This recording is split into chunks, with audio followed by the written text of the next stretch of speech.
guess everybody's pointing that nicely. Thank you. Good evening and welcome to the April 2nd, 2014 meeting of the City of Brookhaven Planning Commission. I am Stan Siegel and I'll be presiding this evening. This public meeting has been called on matters pursuant to the Brookhaven zoning ordinance and specified on tonight's agenda. This April 2nd, 2014 meeting is called to order. There should be copies of, some copies of items on the back table. I think we are a little short on, we have some agendas back there, so I'd ask everybody to share your agenda and we'll go through it really quickly and just going to tell you what we're, kind of the order in which we'll take things. But the agenda is posted and there are some copies back there. As a way of introduction, I'll call the roll and have each commissioner acknowledge their presence so you know who we all are. Commissioner Shannon Cameron. Present. Commissioner Rob Francoeur. Present. Commissioner John Funny is absent this evening. Commissioner Jeff O'Connell. Here. Commissioner Bert Levy. Present. And Commissioner Caitlin Miller. Present. Okay. Let the record indicate that 6 members are present. I'm Stan Siegel, I'm here. Commissioner John Funny is not in attendance this evening, and so we have a quorum and we're going to proceed. I'd like to recognize, so we have city staff here this evening. We have Ms. Susan Cannon, Director of Community Development, Ms. Aranda Smith, who is Assistant Planner, or She's a planner. Planner for the, we have Ms. Becky Actor, and Mr. Richard Meehan, who is the it's Public Works, not just traffic, Public Works, all of Public Works. As I said, we've got copies of things in the back. Please, if you're coming in, and grab a seat. Again, if you're making comments, you'll need to fill out a public comment card and turn it in. This Planning Commission is established by the Code of Ordinances of the City of Brookhaven. Our purpose is to conduct public hearings on land use, zoning changes, code text amendments, and other related matters. The Planning Commission's actions are not final, but our determination regarding the matters before us, but only a recommendation to the mayor and the city council of the viewpoint of this commission. I'd also like to say that in making our recommendations, we do our utmost to balance the land use with the interests of the applicant, the neighboring community, and the entire city of Brookhaven. The commissioners are all intimately familiar with our city, and although not everyone will agree with the recommendations we make this evening, please know that each of the members are voting to make Brookhaven a better place to live and work. We all live here. We're all your neighbors.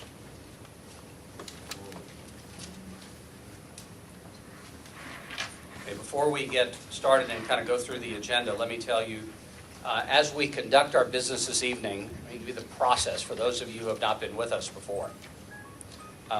When we call an agenda item, we're going to ask this, the staff will present a summary of the item and report any recommendations or findings that they might have.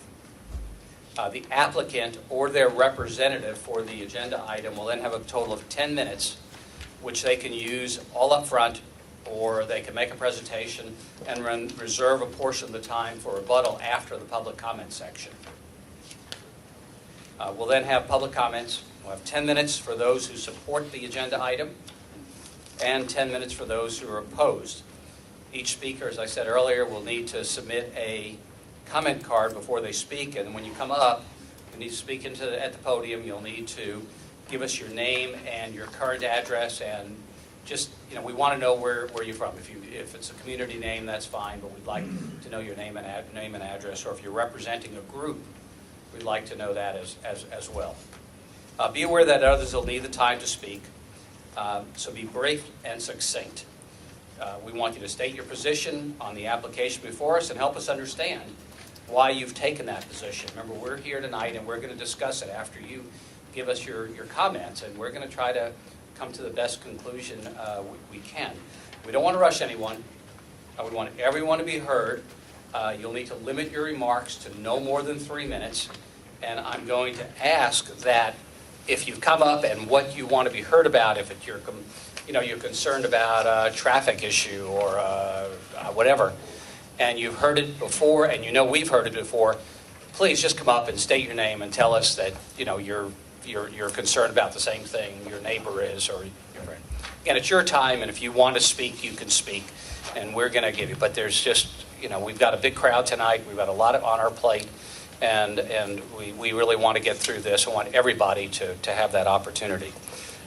Anyway, after the public comment section, both those in support and those opposed, the applicant will have, if there's any time left on their 10 minutes, we'll give them a time for rebuttal. We'll then close the public portion of the hearing, and we as commissioners will then have an opportunity to ask any questions of the staff, the applicant, or any of the speakers. And we'll do our best to remember your names as you come up and speak. We'll then vote on the matter before us, and this commission can vote to recommend approval of the application. We can recommend denial of the application, or we can recommend that to the City Council that they defer any action on it.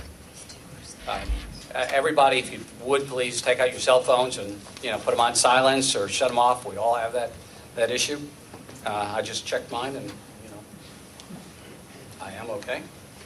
Again, we have a crowd tonight. I know emotions can get high, but we're going to ask everybody just be respectful. There's no outbursts, no cheering, no applauding, no booing. I mean, people are just here trying to let us know. You're just trying to let us know what you think, so we can draw some conclusions on this application. And that's kind of the process we're going to go through. Okay, and with that, we've called first order of business on the agenda was a roll call, which we've taken. We have six of the commissioners present. The second is the approval of minutes. First item is approval of February 3rd, 2014 Planning Commission work session meeting minutes. Do I have a motion on that? I'll motion to approve the minutes. Okay, do we have a second on that? Second. Okay, we have a motion and a second.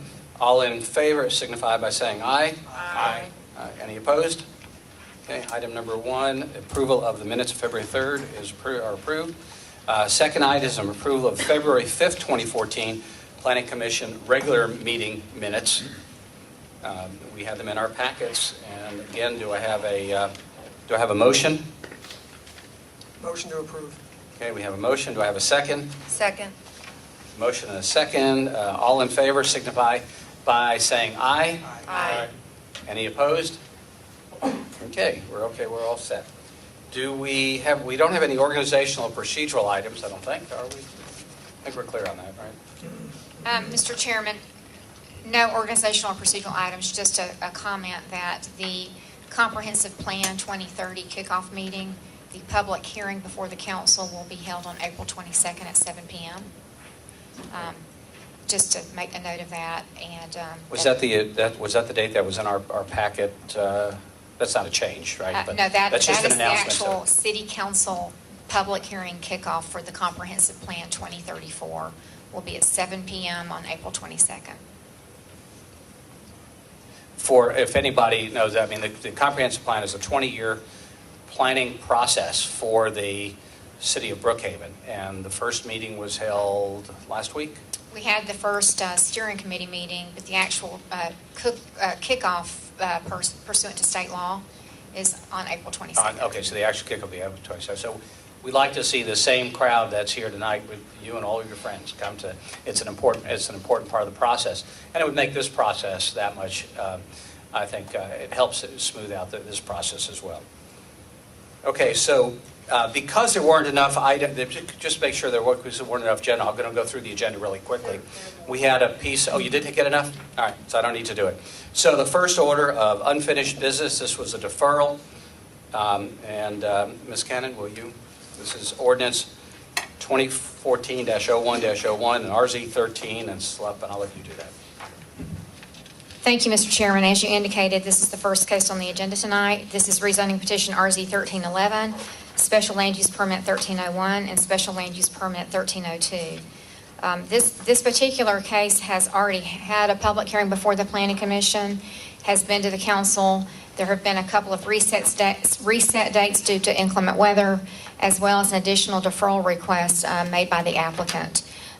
Initially, when the Planning Commission heard the request, the Planning Commission recommended that the City Council consider deferral and remand the case back to the Planning Commission. In the petitioner's last approach at the council meeting, there was a request for deferral, and the City Council has remanded this back to the Planning Commission for an additional public hearing. So you have held a public hearing, you've closed a public hearing, but tonight you are authorized to open the public hearing and hold an additional public hearing. Having said that, the staff has already provided a report. We're not going to go into the entire report tonight, in that we've already presented that in the past. The packet is obviously online. There's a copy of the staff report in the back of the room. And the packet is close to 60 pages, so I'm certainly not going to go through all of that. Having said that, the project name is Ashford Green, and the property owner is John Hancock Life Insurance Company. The site contains 18.33 acres. The purpose of the request is rezoning from OI office conditional to OI for a new site plan to allow for the construction of an office building and for two multifamily developments, one 260-unit apartment complex and one 240-unit condominium complex. The purpose of the special land use permits are to allow for an office to be 10 stories in height and to allow for high-rise apartments. To the end of the staff report, you will see a number of conditions recommended by the staff.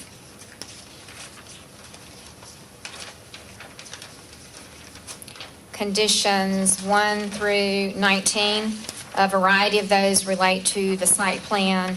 I'm not going to go through all of those. They're certainly public record, and we stipulate to the report.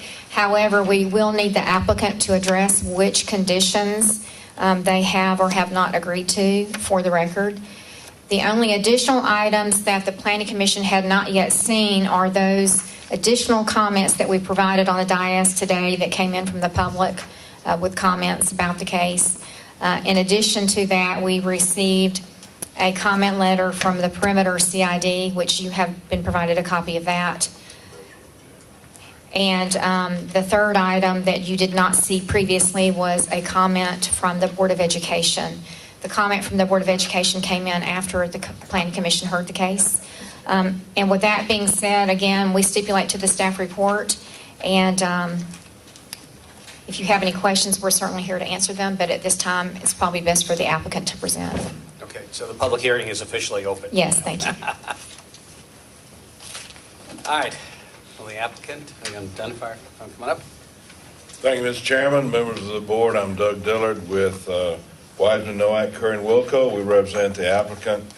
Let me state at the outset that we appreciate the courtesies that this commission and city council has afforded us in order to have the time to try to meet with the neighborhoods and work things out. Unfortunately, I can't come to you tonight and tell you that we've got everybody in tow, because we don't. We have met with 3 different neighborhoods, the Nancy Creek Heights and the PTA group at Montgomery Elementary and the Oak Forest neighborhood. We have reached an agreement only with the Oak Forest neighborhood. So we've tried. Mr. Chairman, I'm sorry, excuse me. We're having trouble with the timer. Oh. So you keep going. Have I done 3 minutes already? You get all this time, right? I get more than 3, don't I? You get 10. You get 10. I thought I got 10. We're having a technical difficulty.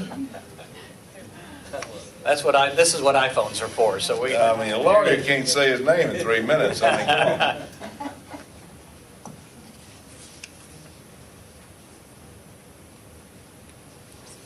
So I mean, Just use it, just. I'm going to go by my phone. We'll just go by Okay. we'll just, I'm gonna try to make it brief then, so. You want to start? Shall I use 3 minutes? Do I get Have I to? used 3 minutes? No, you have not. You've used about 30 seconds.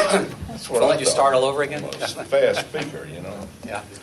So, So we've met with the various neighborhoods. We've had numerous meetings over these last several months, and we appreciate the courtesies that have been extended by you and City Council in order for us to do that. We're still hopeful that we can reach agreements with them prior to the City Council meeting later this month. But at this point, the only agreement that we really have is with the Oak Forest neighborhood, which is directly across Asher Dunwoody from the subject site, and really, when you think about it, is the most affected by what we're doing. The reduction in the density is resulting in a reduction in the overall transportation impact in the area. And that was shown by the DRI response that we had from the Atlanta Regional Commission. So what we're asking to do is to reduce 250,000 square feet or so from office to 500 residential units, half of which will be rental and half of which will be owner-occupied, with some attendant retail, to create a mixed-use environment that would allow for pedestrian access and convenience for those who might work in the, not just in the Ashford Green deal, but would also be available for the perimeter center area. And I think that's, as you look at what happens to the perimeter center area, what we need to be doing is to try to create an infusion of residential for those who want to live in close proximity to where they work. So that's our desire, and that's our goal. All the reports that both the city staff and our experts have shown is that as far as traffic is concerned, this development will reduce traffic over what is currently approved on the site, which is 250,000, 18-story buildings, 10-story buildings. I've taken this property to Supreme Court twice since the mid-1970s. So what we're asking for is a modification of the current zoning that would allow a mixed use, a true mixed use rather than just an office use, and will allow for a better balance of what will happen. The staff has recommended 19 conditions to you. Those conditions are acceptable to us. All 19? All 19. Also, the PCID has suggested some conditions. We've met with Yvonne and her group several times. Those conditions are also acceptable to us. So with that, I'm going to call on Alan Cole or Marie. I don't know which one's going to speak. Alan, who represents the Oak Forest neighborhood, and then I would like to reserve our remaining time for rebuttal. Thank you, sir. Thank you, sir. Okay. Thanks for being here. It takes a lot of time. I'm Alan Cole. I live at 4219 Ashwoody Trail, which is a virtual extension of Perimeter Summit. You go straight, you'll have to go by my house. And I represent Oak Forest. I'm president of Oak Forest Neighborhood Association. And we've been meeting since November on this project. And it's been interesting, but overwhelmingly we're for it. We think it's the best of the situation versus no building at all. So we like it, and we'll support it. Any questions? No? We'll come back. We may come back to you. All right. We're going to just let everybody speak. Just give me 1 second here. Make sure I get it. Okay. Do we have any other groups in support that would like to speak in support of this application? We don't have any additional Comment cards? support comment cards. Support comment cards. Okay, so we will switch over. Do we have our timer working again? Or somebody will do the timing up there? All right, for those of you who are going to speak in opposition to this, come up in they have an order, they'll call them. We have 7 comment Okay. cards. So again, we just ask you to just state your case, let us know why, help us understand your position. And again, it's up to you. It's your 3 minutes on the the podium. And if we run out of time, we want everybody to be heard. We're not going to cut people short, but if somebody's already stated your position, just help us out by agreeing to it as opposed to restating it. So who's first? This first speaker is Chris Reddy. I'm sorry, last name again? Reddy.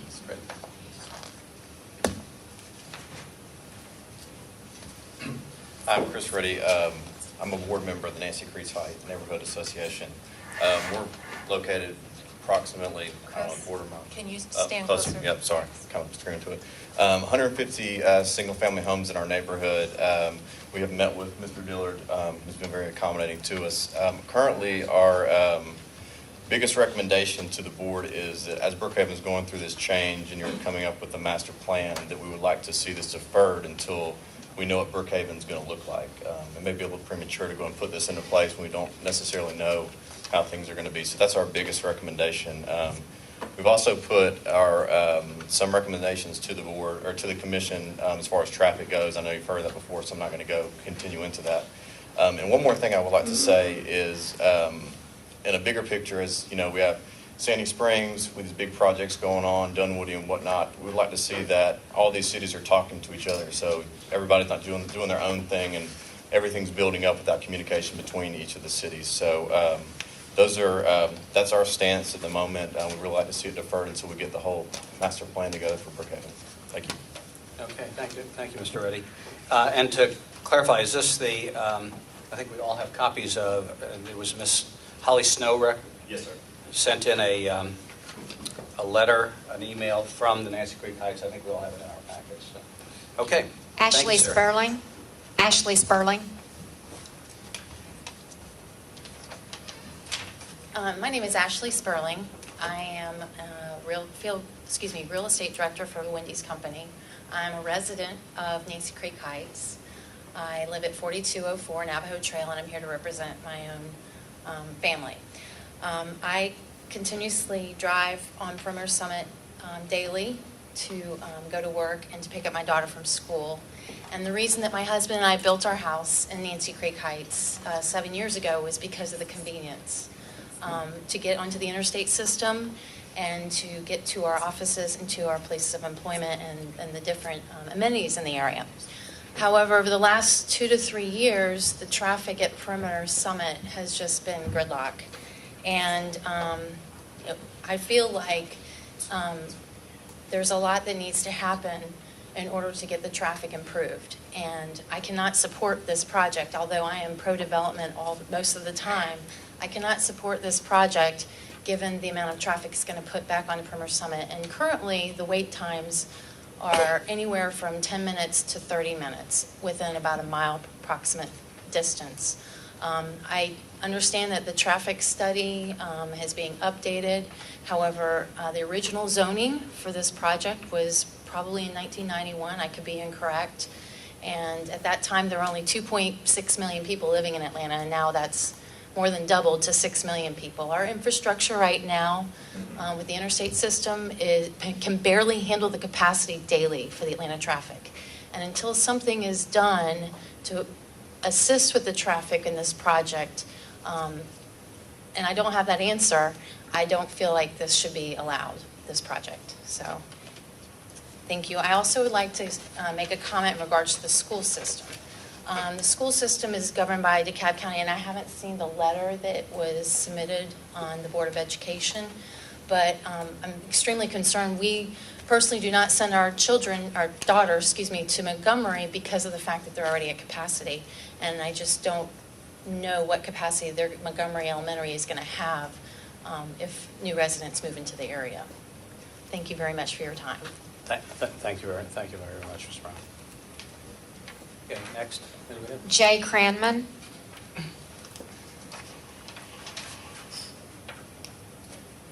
Hey, good evening. Thank you for allowing me to spend a couple minutes talking to you. My name is Jay Cranman. I'm here to represent, or just to speak as a citizen of Brookhaven. I live at 1103 Mill Creek Manor. We live in close proximity somewhat to Northside Hospital, just down the street. I want to make a couple of points to you tonight. Specifically, I have done my own informal poll of friends, of neighbors, of other families that we know from the YMCA or other folks that might go with us to New Horizons, or Bright Horizons, where we send our 2-year-old or our 4-year-old. I think emphatically what I've found is that not a single person I've spoken to has really been in favor of this. So when I talk to folks, and I've really been asking folks, hey, what do you think? What's going on? Are you excited about this potential development? Not a single person has really said, yeah, this is really exciting. This is going to be a great addition to our city. We're really enamored with what we think this is going to bring. And so that's why I'm here tonight, is to explain similar concerns. I won't talk again about traffic, although to maybe make a separate, small, different point. My 7-year-old is currently at the Y, and he attends karate class twice a week. And I would normally pick him up at daycare, drive him to Jersey Mike's or Subway, we'll grab a sandwich, and then we would go to the Y. Traffic along the corridor has gotten to be so bad that commute, which is about a mile and should take 3 to 5 minutes, is taking us 30 to 45 minutes. And my wife and I are now in conversations to say, do we join the Y again? Do we continue to go here? And so I know we're just one family, but I'm sure this is probably happening to a lot of other folks. And I want to say that traffic isn't just a quality of life concern, but it's probably an economic concern as well. So what are those businesses around our house? How are those going to do as we continue to add more and more capacity to the roads? I'm also, in full transparency, a member of the Montgomery Foundation board. And I am concerned. I think we're all hopefully in violent agreement about what a wonderful asset Montgomery Elementary School is to the city. What I'll say is, from my point of view, is we've recently added 2 neighbors to our street. We live on a 30-home street. And both of our new neighbors have specifically said the only reason they moved was because they wanted to get their kids into Montgomery. So I don't know necessarily what this development would do. I think what I'm excited about is what this master plan would tell us in terms of what would large, high-capacity developments like this do to our ability to educate our kids. What is going to happen to our parent population and the parent engagement in that school? And ultimately, will this hinder or help make Montgomery a better asset for our community? So I thank you for listening to my comments, and I will answer questions later. Thanks, guys. Thank you, Mr. Grant. Christy Thelen, I believe. Is there a Christy? I apologize if I pronounced your name incorrectly. Hi, I'm Christy Thielen. Thielen? Thielen, Thelen. I actually am just a concerned citizen. I also am a board member on the Mustang Fund to support Montgomery Elementary. I wasn't actually going to speak. Where do you live? Where do you live? I'm sorry. 3641 Mill Creek Road. Okay, thanks. Because I think the people that I'm here with are going to just reiterate everything that we've said so far. But I do want to say that I think it's very important for this master plan to come together before this development is considered, for all of the reasons that we've stated, for the school, for the traffic, and many other reasons. And what the gentleman said earlier about communicating with the other communities, with Chamblee, with Sandy Springs, to see what they're doing, that is very important before this goes through. Thank you. Thank you, Ms. Thielen. Tim Halloran.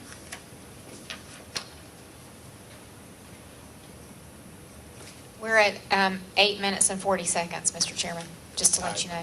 How many more cards we have? Mr. Halloran, and how many more? We have 2 more. 2 more. So before you speak, I mean, that means we're going to go over the 10 minutes. So I'll entertain a motion by any commissioners who think we ought to extend the time for those. We'll extend it for everyone, so that the applicant as well as that. So is there a motion? I'd like to make a motion to extend the time so everybody can speak. How much, I mean, would you specify the amount, please? 8 minutes. All right, so we have a motion to extend the the public hearing time for each group by 8 minutes. Do I have a second on that? I'll second that. Okay, we have a motion and a second. All in favor signify by saying aye. Aye. Any opposed? Okay, now, thank you. I'm up? You're up. All right, You're up. great.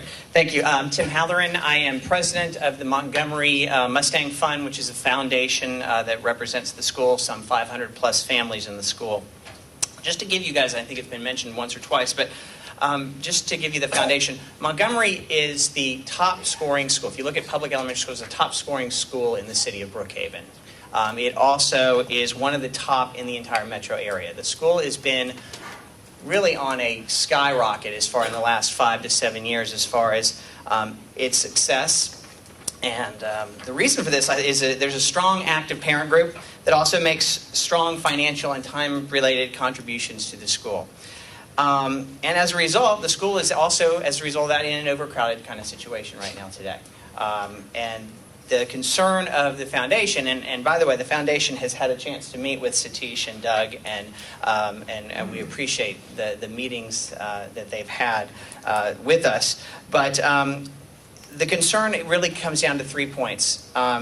Overall, big picture, what's the strategy for the city? We're seeing students coming in from the development behind Walgreens. We're seeing some students come in from Chamblee, those new developments, and obviously this will add to that. The traffic on the road, if you go past the school at 7:30 in the morning or in the evening, you're going to find it stand still.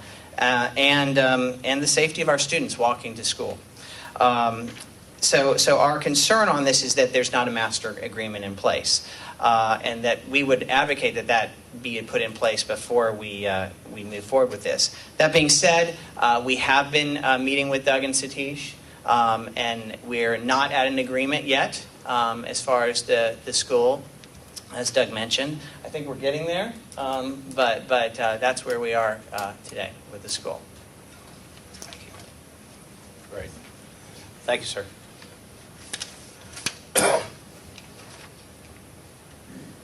Pete Wordisham. Right, Pete?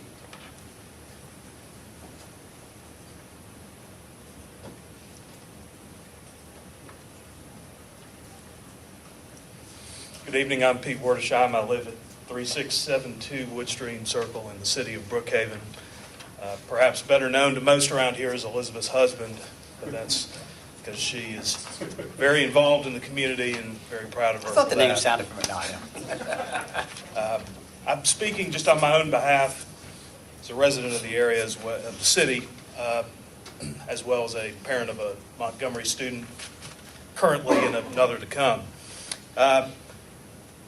My take generally is that a lot of people have alluded to the traffic situation there at Ashford, Dunwoody, and Perimeter Summit. We all know it's terrible. And it appears that the city of Brookhaven is taking steps to address that, and I'm sure many other issues with this comprehensive plan process. And it would seem to me that the prudent approach to this would be to, as others have suggested, defer ruling or recommendation on this project until that process plays itself out. I cannot imagine that any comprehensive planning process that would include that Ashford Green Perimeter Summit area would recommend the status quo as it exists today. Surely there is going to be some sort of effort to recommendations from that process to improve that corridor, and I think we ought to know what those recommendations are going to be before we haul off and start approving things. And I would also point this out. Once we approve 500 units, if that occurs, on the corner here of Ashford, Dunwoody, and Perimeter Summit, there are several large undeveloped parcels of land within the Perimeter Summit development that are zoned office, as I understand it now, and master plan for office, like this is. But who's to say those folks don't come forward and say, well, we want apartments too, and now the precedent has been set, with this development. And next thing you know, and what about the people who own property across Ashford Dunwoody to the east, on the Oak Forest side? I don't know who those folks are, but if they had ambitions of commercial development over there, once that precedent's been set, I would submit to you, it just keeps rolling, and next thing you know, we turn around and there's 3,000 units of apartments in the pipeline, and we're looking at a much different area around Ashford Green and around Perimeter Summit Parkway. So, I'm not someone who's reflexively anti-development, anti-apartments, anti-multifamily, but I'm in support of prudent development and a prudent approach to this process, and would submit that comprehensive planning should play itself out. All right. Thank you. Thank you, Pete. Kathleen Jakowski. Jakowski. You're gonna have to help us with that. All I got was the Kathleen part. I am Kathleen Jakowski, Jackowski. I live at 1490 Ashwoody Court.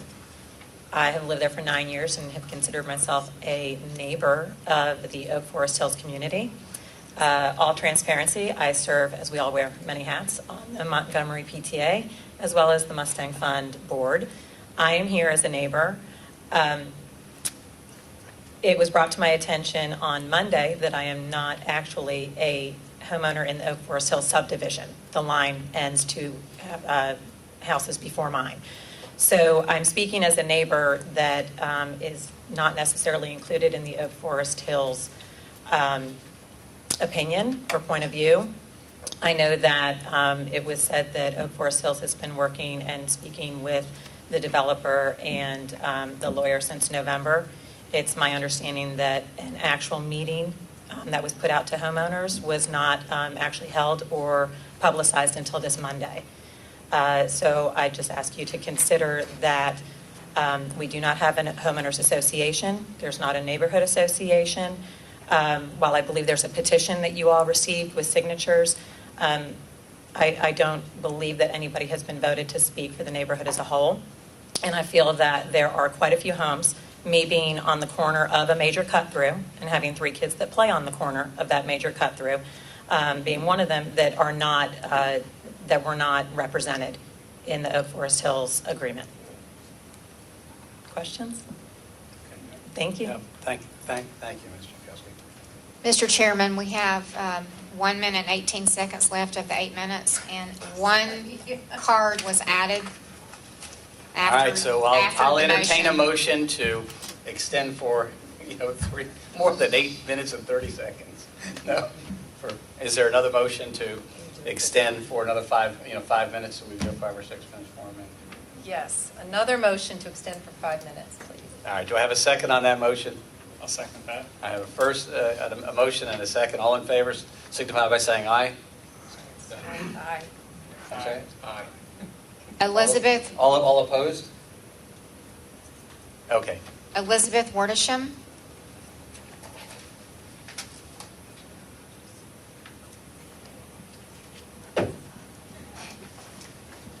Well, it looks like I'm the lucky person that gets to talk last. There's no comment cards left. So I'm coming to Well, you. let me, you say there are no comment cards back there? Correct. If there are any comment cards, we I don't think want to they're all gone, but she did fill out a piece of paper. Okay, yeah, we don't want to let that stand in the way of. All right. Okay. So I'm coming to you as a resident. I also do serve on the Mustang Foundation Board. My family and I moved here. We've lived in Brookhaven for 12 years. We moved to our current neighborhood to be in Montgomery Elementary School. And I probably receive calls once a month of, how do you like the school? How's this working out? And we, as a kindergarten, my daughter's a kindergartner there. We spend a lot of time working at the school. I probably spend about 10 hours a week up there. And so my perspective is coming from a parent. I also do have a business background. And from my business perspective, I understand that mixed use is good. Growth is good. But as I went through this project and the more digging that I did, the more concerning that it became. I realized that the mixed use was kind of a watered down version. There wasn't a lot of substance there. It was what I might see in an office building, a dry cleaners, a coffee shop, not something that was going to add a lot of value to my community. So that was concerning. And then when I looked at the plan itself and I looked at the staff report on it, I realized that the formulas might actually be incorrect on it because they did it based on the whole square footage of the development, not where the residential would go. So if you actually look at the square footage, instead of what was calculated as 18.33 as the unit density, it actually would roll up as high as 18.3 was used to determine the unit density, which was misleading considering 2/3 of the property would be non-residential. When you go to calculate this compared to Villa Sonoma, They are using a 5.5. So I would encourage us to go back, look at the acreage, and make sure that this is really what we want to start in our city. Because that is very, very high density, and I would say that's probably the highest density there would be in the city. And that might not be the best thing for us. Thank you. Thank you, Elizabeth. No more speaker cards, Mr. Chairman. All right, so that would actually went smoother and faster. So we have to have the applicant. There are 7 minutes left for the rebuttal. All right, Mr. Dillard, would you, or are you just going to pass on? You know, as a Yeah, lawyer, I know. I can't pass. Actually, You know. +8, +5. Oh, gee. No, I'm not. Can you stand there that long? Just be at ease. I'm not taking the full time. Feel free to.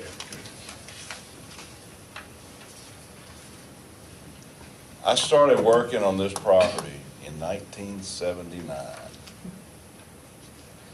Some of the people who have come up here in front of you tonight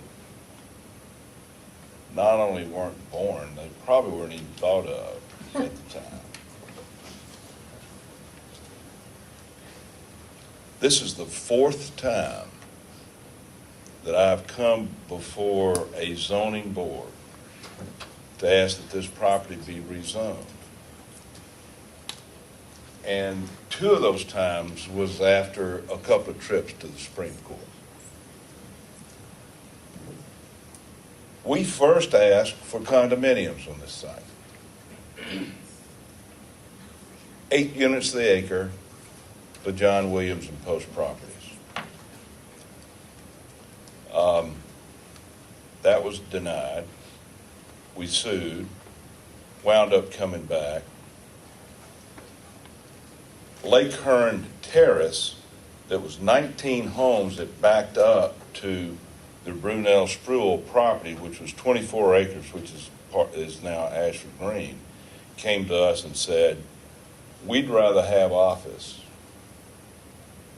than residential next to our neighborhood.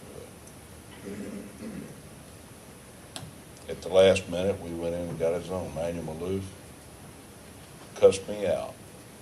Said, how can you do this? You got an order, you're going to get a residential, do you just need 9 units acre? Long story short is, the argument at that time was Montgomery Elementary was struggling and they needed the rooftops in order to have pupil population. Had several meetings there during that time.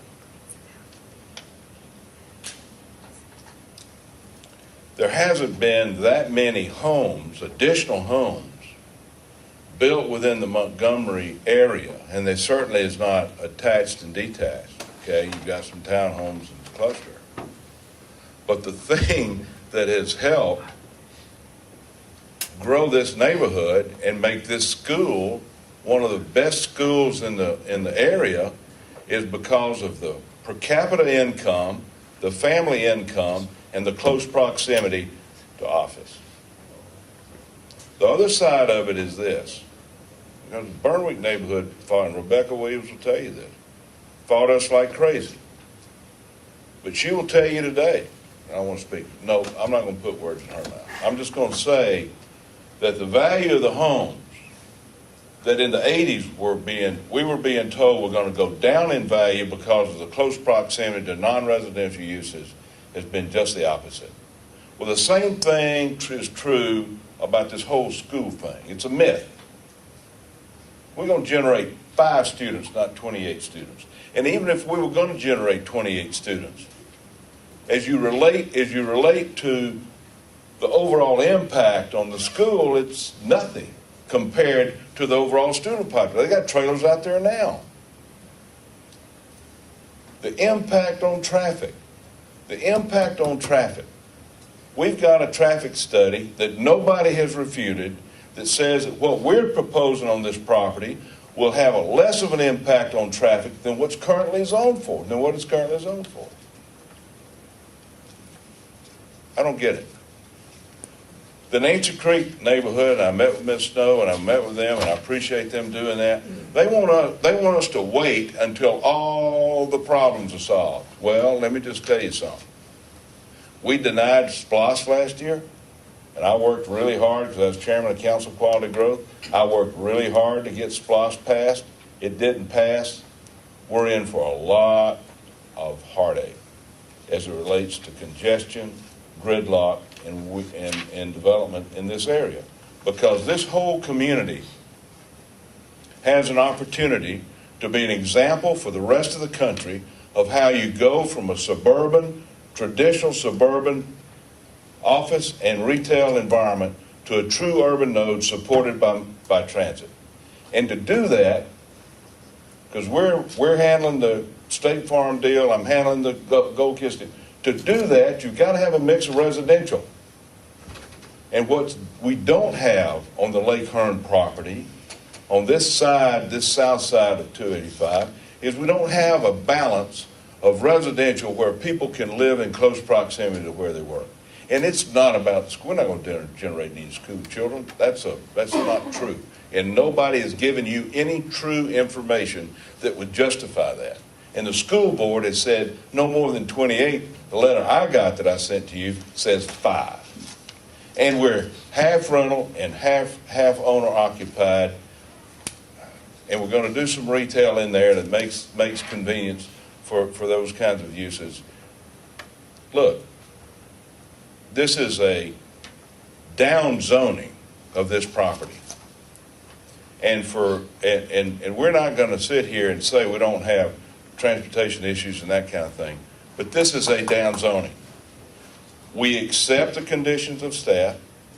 We accept the conditions of the PCID.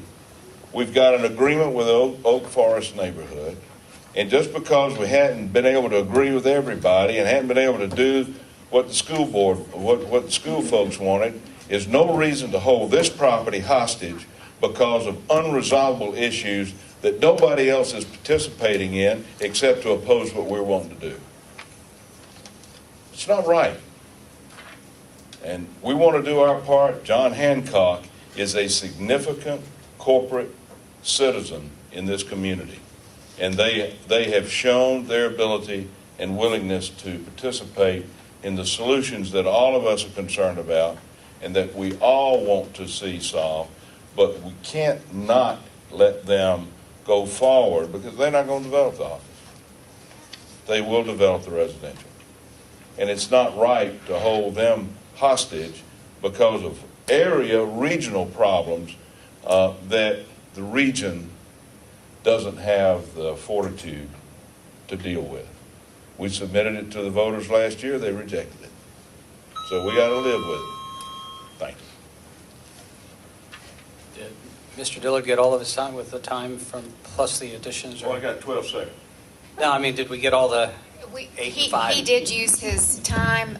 He does have additional time if he would like. I'm not going to use it. Yeah, I don't want to rush you. I just want you to approve it. We love saying it. I just want you to approve it based on staff recommendation and also incorporate the PCID conditions.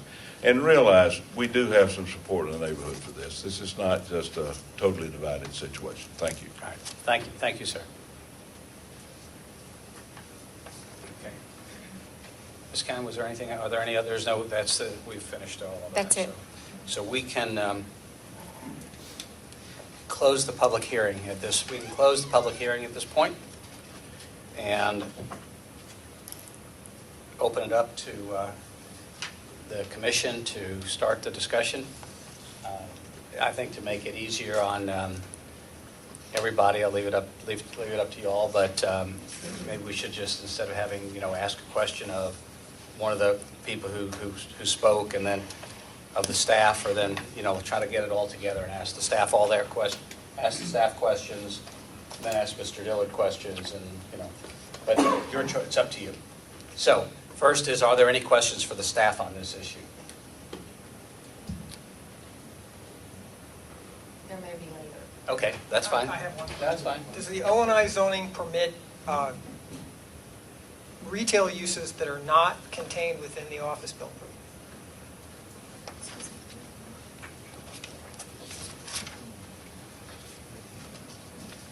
Any retail uses in conjunction with this proposal would have to be either on the ground floor of the office or multifamily with an interior door and lobby area, which would accommodate the office or residential use on the site. So it doesn't, It would not be freestanding retail. but could it be contained within, say, for example, the apartment building with Yeah. exterior entrances, or it has to have an interior? There would have to be a door in the lobby leading into the building to utilize retail on the bottom floor of either the multifamily or the office area. So no exterior entrance?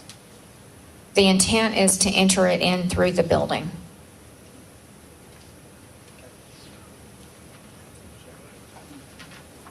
Again, you can come back to the staff if you have questions after that. I mean, all right, well, then, do we want to ask, see if the applicant, if you have any questions for the applicant? And again, it's up to you. You can come back, and then we'll go through. I want to, Alan Cole, I have a question for you, Okay. please.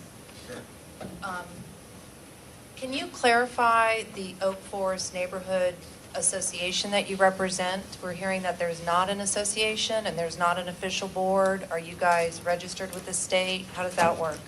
We're an old association, I know that. I've lived there 41 years. It was an association before I came there. I was elected president back in, first time 1976, I believe. So I've been on this street for 41 years, and we function. We're a loose organization. We show up at zonings. When we need force, we do it. But we're not as formal as the other boards I'm on, no. So That's a you're draft. not registered with the state, is that correct? I believe we are, yes. Okay. Do you have a But board? we're not a corporation. Do you have a board with Yes, we do. elections? Yes, we do. Okay, and who's on that?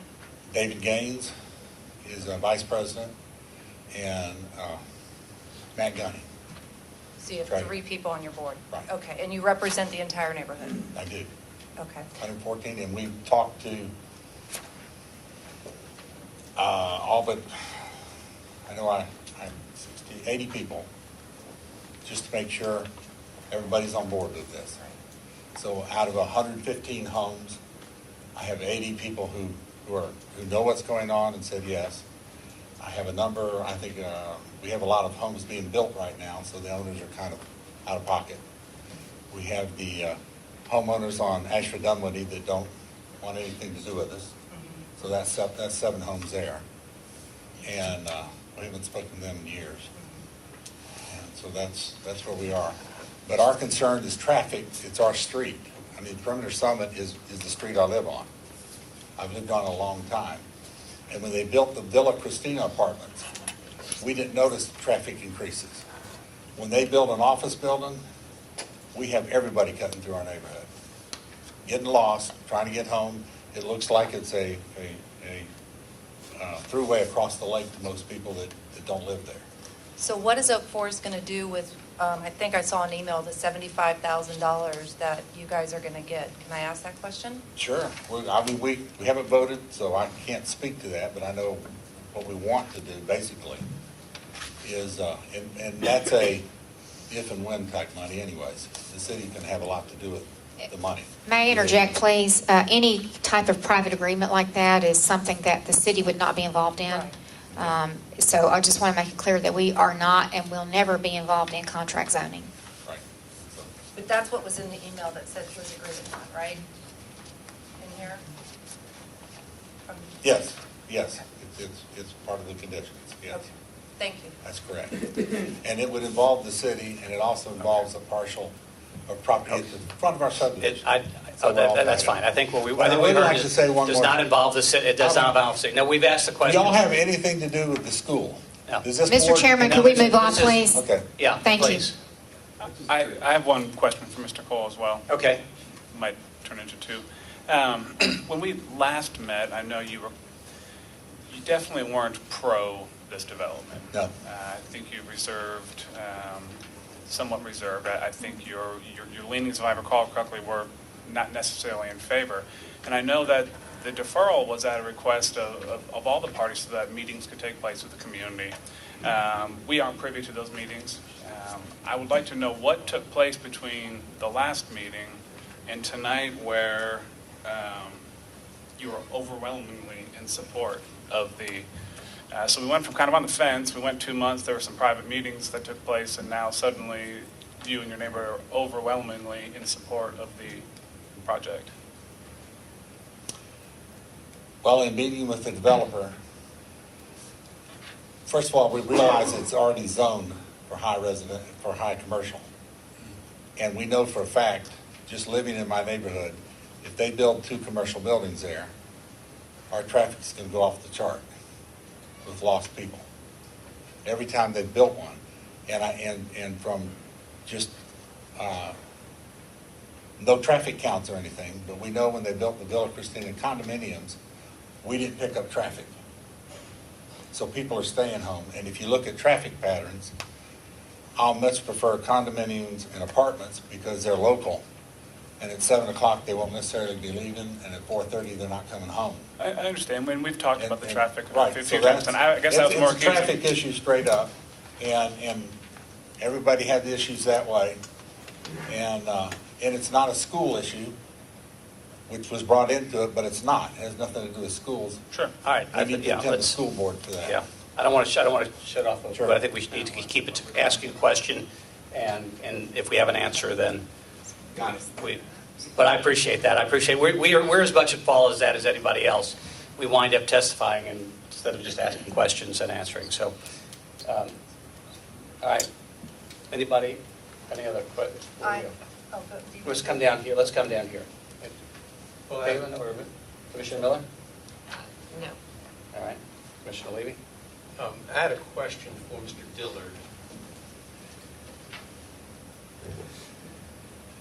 Obviously, the concerns everyone's talking about, the traffic in the schools. I wanted to ask you about the traffic. You made the point saying that no one had refuted the traffic study and its effects. I wanted just to clarify, the traffic studies do not say that the proposed 250,000 square foot office with 500 unit multifamily development will generate more 24-hour traffic than just the 500 square foot building alone, but that the 500,000 square foot office will have a total traffic during the morning and evening hours. Is that correct? Well, most traffic studies deal with peak hour volumes, so that's what they focus on. But the total trips per day, if you look at that study, the total trips per day that was done by AR Engineering, that was accepted by ARC and the city, shows that the total volume per day is less, and the peak hour volume is less. Okay. I look at it, it's sort of a choice of which one to go with as far as the pros and cons either way with the traffic. I don't necessarily see the traffic study as vindicating the issue. I'm still concerned about what, other than just the change in the use, other factors that can be done to within the project would mitigate the effects. Well, of traffic. I'm not sure I'm going to change your mind, okay? But what I after having years and years and years of doing this, is that most traffic studies deal with peak hour volumes. That's the most critical time. And look, I've gone down Ashford Dunwoody at 4:30 and 5 o'clock in the afternoon. It's awful, okay?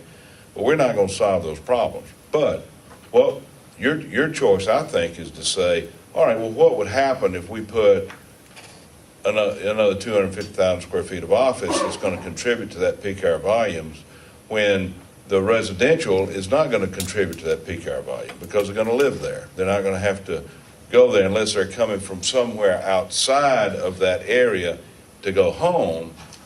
The truth of the matter is it's designed to try to create a residential opportunity for those that already work in that area. So the overall impact on the traffic, which was accepted by ARC, and the A&R engineering guys are very qualified folks, accepted that. And they said, look, we don't think you need a DRI, and we think that it is going to be less of an impact, and that's what the staff's recommendation incorporates. And with that, even with the lessening of it, we're going to make significant traffic contributions to the existing situation that the current zoning is not required by the current zoning, relative to the addition of the right-of-ways and the lights and all that stuff. The current zoning doesn't require that. And that's what I actually wanted to hear hear as to what those things, those additional things you were doing that weren't required, that would mitigate the effects. Well, they're in the conditions. I mean, half the conditions that are suggested, I mean, we're widening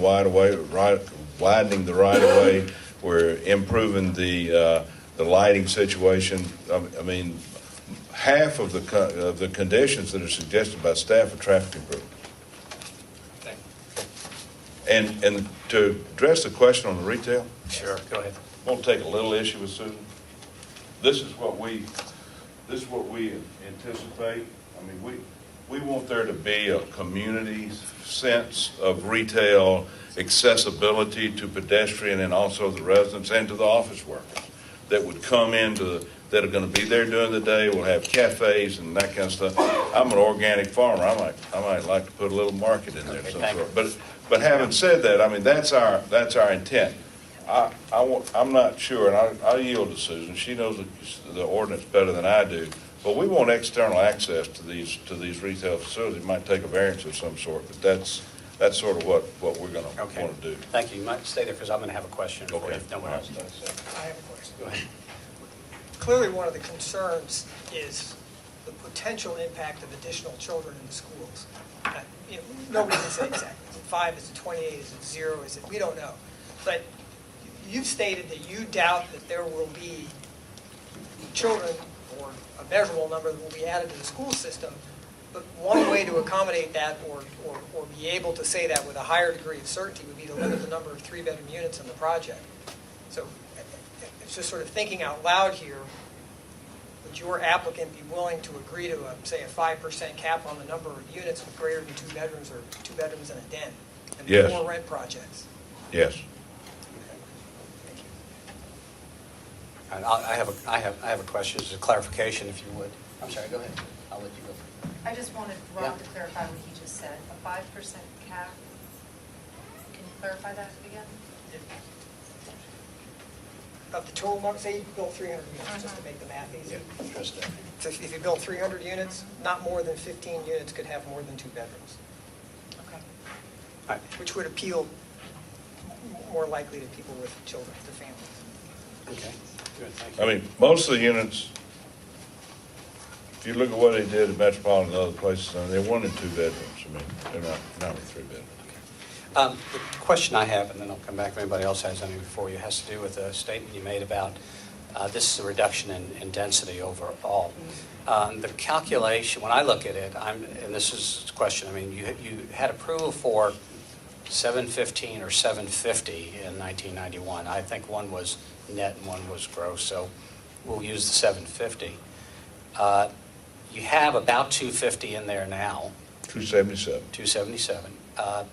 You're asking for 250 for another building, and you're asking for approximately 400,000 on top of that for residential, right? 500 units times, I think your number was 850 or something like that. I mean, there were a lot of, one was 850, the staff was 1,000, ARC was less than that, you know. So if I add it up, it looks like you've got 750 on, was the original, and close to $1 million now. And yet you portray that as less than, so help me. I mean, just, Well, okay, yeah, and I know that. You understand I mean, the question. When you look at total square footage, FAR, impervious surface, and that kind of stuff, you know, it's about the same because we're going to deck the parking versus surface parking. Okay? So as far as the FAR, impervious surface is the same. We're taking away 250,000 square feet. We still have another 500,000 that we can build in 2 buildings, okay? And we're going to deck the parking. We're also going to deck the parking for the parking lot. So we feel like that at the end of the day, the residential density offsets by more than 2 to 1 the office density as it relates to the overall impact, transportation and otherwise, in the area, okay? And what we're proposing, if you look at our site plan, what we're really proposing is we're going to maintain all the streetscapes that PCID is recommending, the open space, the parks, the pocket parks, and all that are really going to be more uniform and more accessible to both the office worker and to the residential dweller than what is currently there. But if you're looking at the overall square footage, yeah. But when you're looking at the overall per capita use of the square footage, it's less because you're looking at 400 to 500 square feet per capita for office, and you're looking at almost 1,000 per capita for residential. Okay. Does that answer your question? I think that's what you were getting, because the overall. Well, I'm just adding I it all don't want in. to sit here and play musical chairs with you because it is a reduction in the overall effect in density of the development and the impact, which is primarily traffic in schools population. That's what everybody's talking about. But as you look at the overall square feet of what we're actually going to put on the property, we're going to be about the same or a little bit more. But the use on a per capita basis, because the residential square footage is going to be more than what you have in office, therefore you've got more employees in the office than you have residents in the residential, the overall impact is less. Okay. Did I? Well, no, I asked a question, you gave me an answer. I mean, I'm trying, I know. I know where you were kind of thinking. Well, yeah, I mean, where I guess, where I'm coming from is that, I add it all up, I look at the original, and Yeah, I mean, if you're looking at square footage to square footage, you say, oh, wait a minute, we Yeah. got a Okay. 700, that's not. I accept. Yeah, right. Yeah. All right, anybody have any? I'm trying to avoid having everybody jump up and down I toward know. it, but they can ask anything, I'm going to open, okay. Absolutely, and that's what we're here for. Okay. We'll just go down the line and see if we'll start on this on the left side. No questions at this time. Okay. No more. Doug, would you guys consider reducing the number of units of the property? No. Why?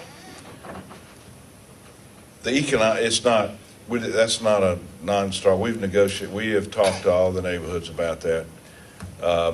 It doesn't work to reduce it, and I'm just going to tell you that, say 350 versus 500 is an arbitrary calculation. Nobody really knows why, other than just do less, and that's not right for this property owner. And let me just say this: the Georgia law does not allow you to deny this zoning because of traffic and schools. Those are criteria under which you can consider under the Steinberg criteria that has been incorporated into the CAB code now into your code. But standing alone, and this goes back to the Victoria case that John Portman did in 1961 when he was trying to do the merchandise mark. The Supreme Court of Georgia said, increasing traffic is not a basis for denial of rezoning. Urban growth anticipates that you're going to have more traffic. So it's up to the government to deal with this. Just because the government has failed us all in dealing with these issues, just because the DeKalb Board of Education has got these kids at Montgomery Elementary in trailers, we can't be held hostage for that, and we can't be expected to solve the problem. The answer is going to be that as we bring more value to this neighborhood, there'll be more value created both to the city of Brookhaven and to the DeKalb County School Board to adopt and change and address these Okay, issues. we appreciate that, thank you. Thank you. Okay.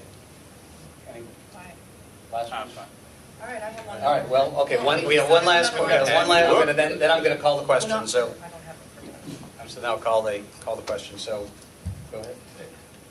I don't want to appear like I'm blocking horns, but Yeah, we want to, as much as we can, we want to add question and answer. this is not a question. not And the question is, does the property have a reasonable economic use as it's currently zoned?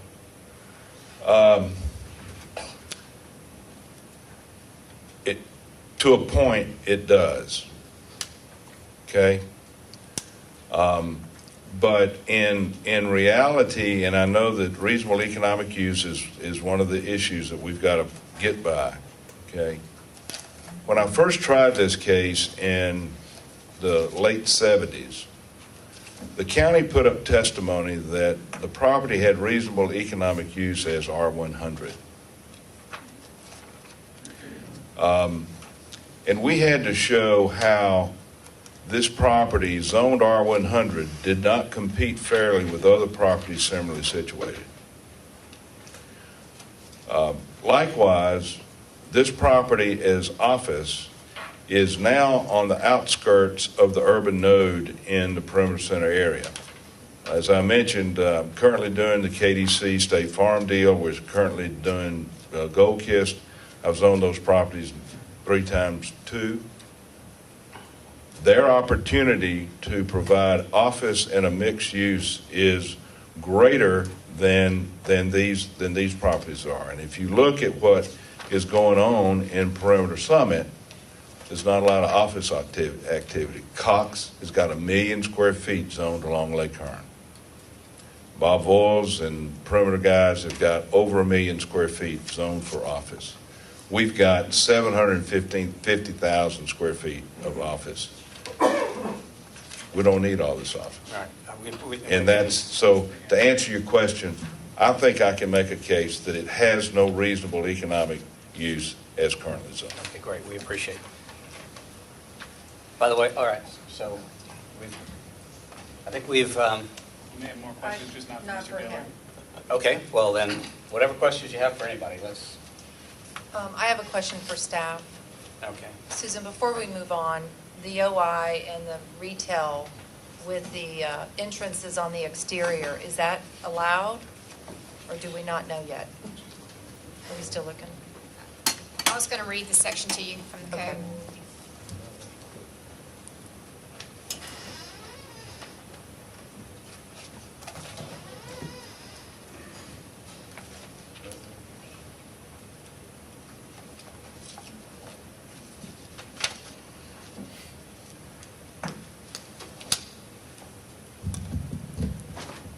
I can't reach my book and see that far, so hold on a second.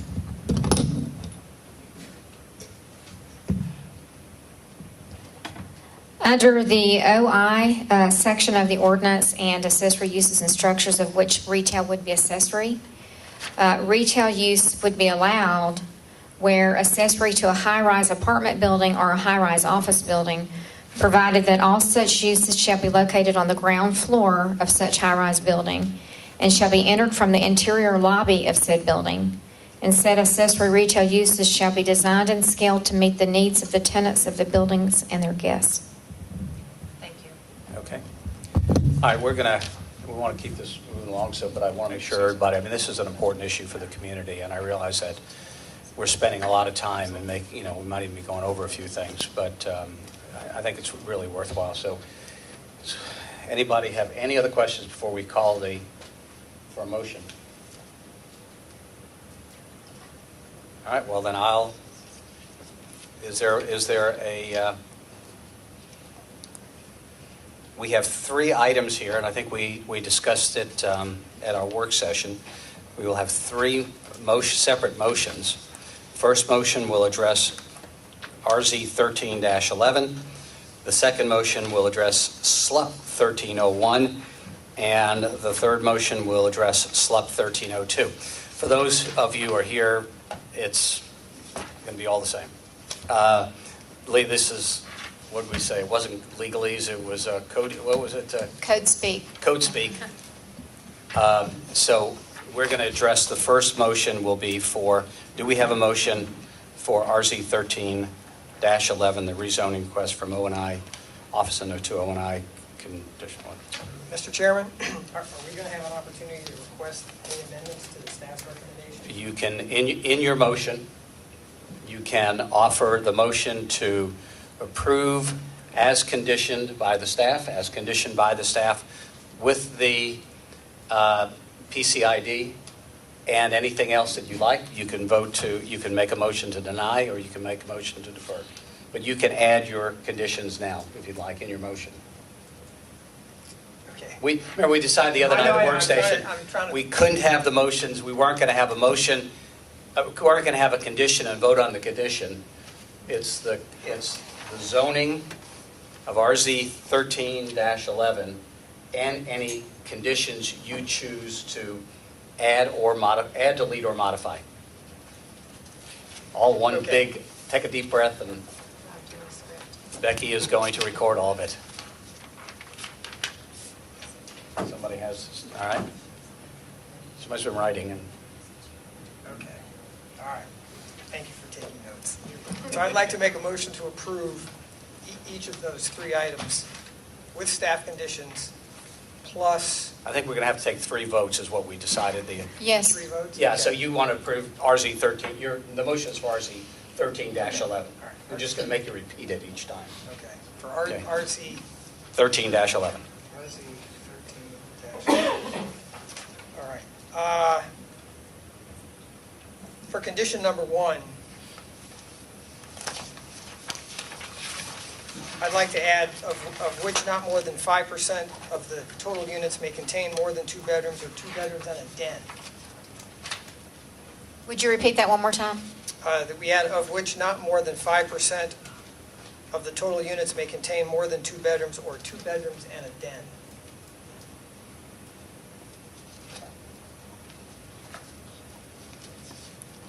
So the staff recommendation is the subject property shall be limited to a maximum of 500 units, 563,578 squares, distributed over 2 multifamily buildings at a maximum residential density of 27.28 units per acre, SLUP 1302. And then you've added to that. An amendment to staff's condition number 1. Right. And then I'd also like an amendment to staff condition number 16, which specifies the traffic study. After the word analysis, add which shall include the consideration of the removal of the signal at Ashford Green. The Would you repeat consideration that? of the removal of the signal at Ashford Green.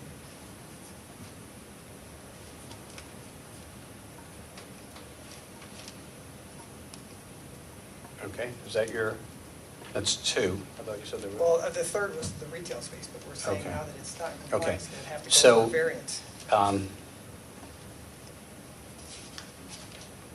All right, and this is parliamentary, I can't remember, go ahead. May I restate? Yeah, please. It's my understanding that the motion on the floor is a motion to approve RZ 1311, subject to the staff recommended conditions with a revision to item 1, in that no more than 5% may contain more than 2 bedrooms and a den.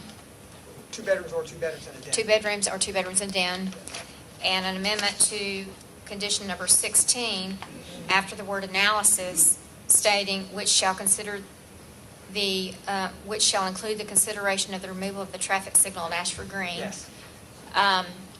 Does your motion also include incorporating the conditions recommended That by was, the I was going to ask about a friendly, PCID? yeah, do we have a friendly motion, No, to? it does Does not, not. because of the third bullet, which mandates that it stays. Would you consider a motion to include bullet point 1, 2, 1, 2, 4, 5. 1, 2, 1, 2, 4, 5, and 6. 4, 5, and would you amend Yes. would you be willing to amend your motion to include perimeter community improvement districts, bullet point recommendations 1, 2, 4, 5, and 6 as well? Yes, Okay, which would be additions to the staff recommendations. which are additions to staff recommendations. Motion so stated and captured. Okay, and before we ask for the second, does anybody else have anything they'd want to ask? Before I have a question, I have one that I would like to ask you if you'd consider. And that is on item number 1. The subject property shall be limited to a maximum of 231 units, which I realize is an odd number, but at 231 units, that would give the overall build-out of the project gross square footage to the original 750,000. So are you saying dropping it from 500 to 231? That's what I'm saying. That's my request to you. Drop it from 500 units to 231 units to maintain the overall build-out of 750,000, which was the 1991 agreement. It's your motion.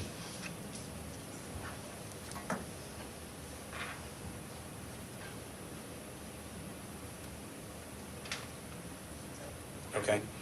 So we have a motion on the floor, and I'm not going to go through all again, but we have a motion that added on item number 1, to paraphrase, no more than 5% of the units being 2 bedrooms and 2 bedrooms and a den greater. We also had a motion, part of that motion was to amend the recommendation number 16 to include, to consider the removal of the light on the Ashford Green property.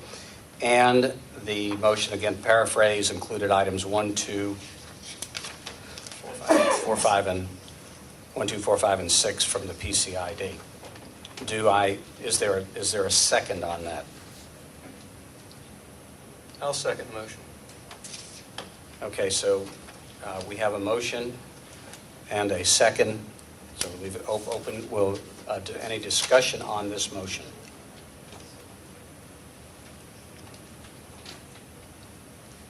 All right, well, then I have a discussion. My request, again, was to limit the overall density of the project to the original agreement. I understand the reasoning behind, residential versus commercial. I support mixed use. I think going from 750 or 715, whichever number you want to use, to $1 million is without a comprehensive land use plan is just over the top. So, anybody else have a comment on the motion? We're just talking. No comment. All right, we have a motion, we have a second, we've had discussion. All in favor of approving RZ 13-11, as stated by Commissioner Francoeur. I won't try to restate that. Signify by saying, and let's do raise your hand and signify by saying aye. Aye.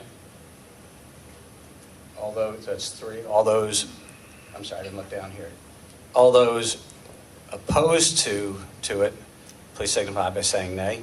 Nay. All right, so we have where is John? I'm supposed to have the 3-3, so. All right, we need a parliamentarian here. This went through, I think when there was the ZBA, he was doing something, they had a 3-3 tie. Their process is different from yours. All right, well, So what is our process? Let me with it? take a look at the procedures very quickly. Okay, please. Just bear with us as we try to figure this out.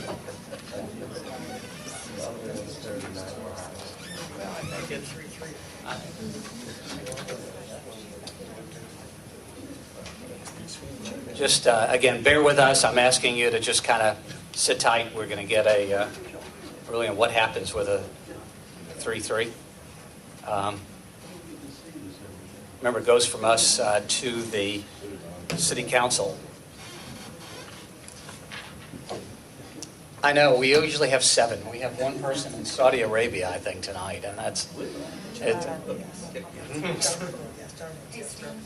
Can I take this time to make a quick announcement or commercial for the? Yeah, okay, so while they're looking that up, we're going to use this time for a non-paid, non-political announcement by Commissioner Cameron. So just sit tight with us. Oh, we have an answer, so, okay.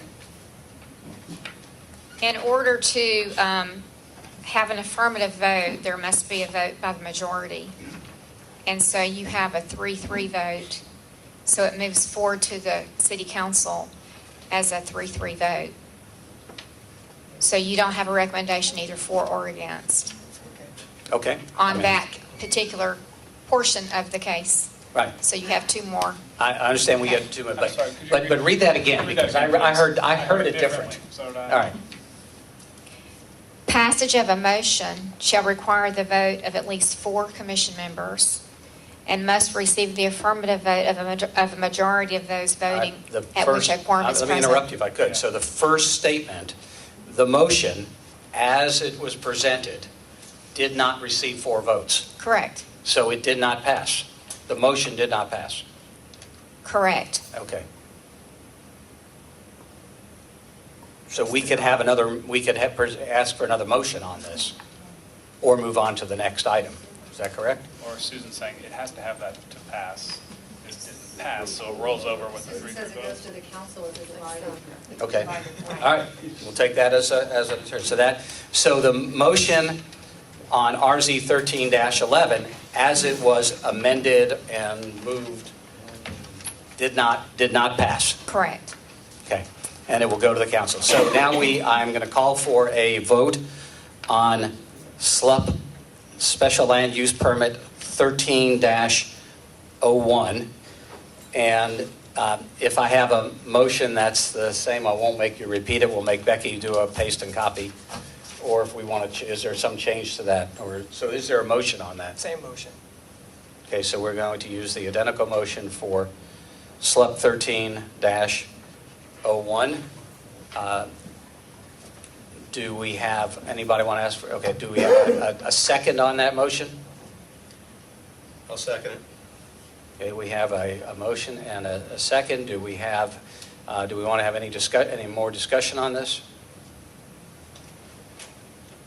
All right, all in favor of the motion for SLUP 13-01 as previously stated, signify, please raise your hand and signify by saying aye. All those opposed, raise your hand and signify by saying nay. Nay. I won't ask you for a ruling on what happens when we have a 3-3 tie. I'll assume it was the same. Yes. So it did not pass as well. Now we'll have I'll ask for a motion on SLUP 13-02.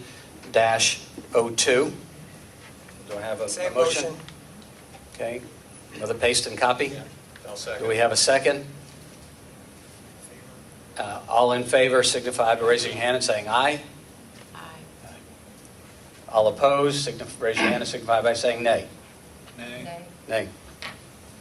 All right. Just to recap, I think where we are, we had a motion, we went through the agenda item, and it will move forward to the city council with a 3-3 vote, but it did not, the motion did not pass for the, no, not pass. Can I make that announcement? I'm sorry? We can take part in it.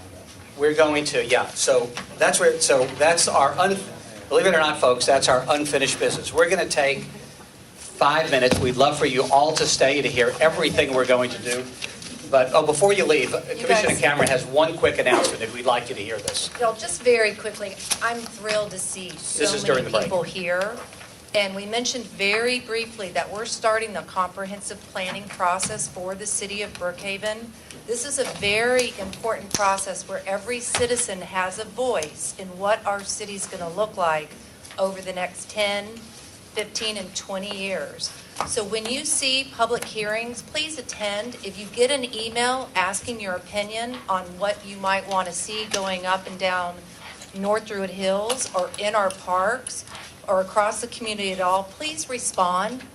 Go to the city's website. They've already started gathering some information. There's email addresses there. You can start communicating what you want our city to look like.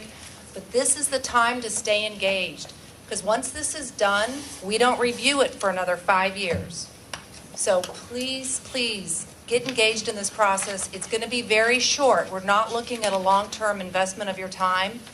This is a quick process for us. We're doing it in about 3-4 months. So I know everybody's busy, but I would just ask that you all participate. Thank you. Thank you. We're going to take a break for a little intermission here. It's 8:30. We're going to start promptly at 8:35 with ordinance zoning RZ 14-01 Brookhaven Homes. So everybody take 5 minutes, and then Mr. Dillard's going to.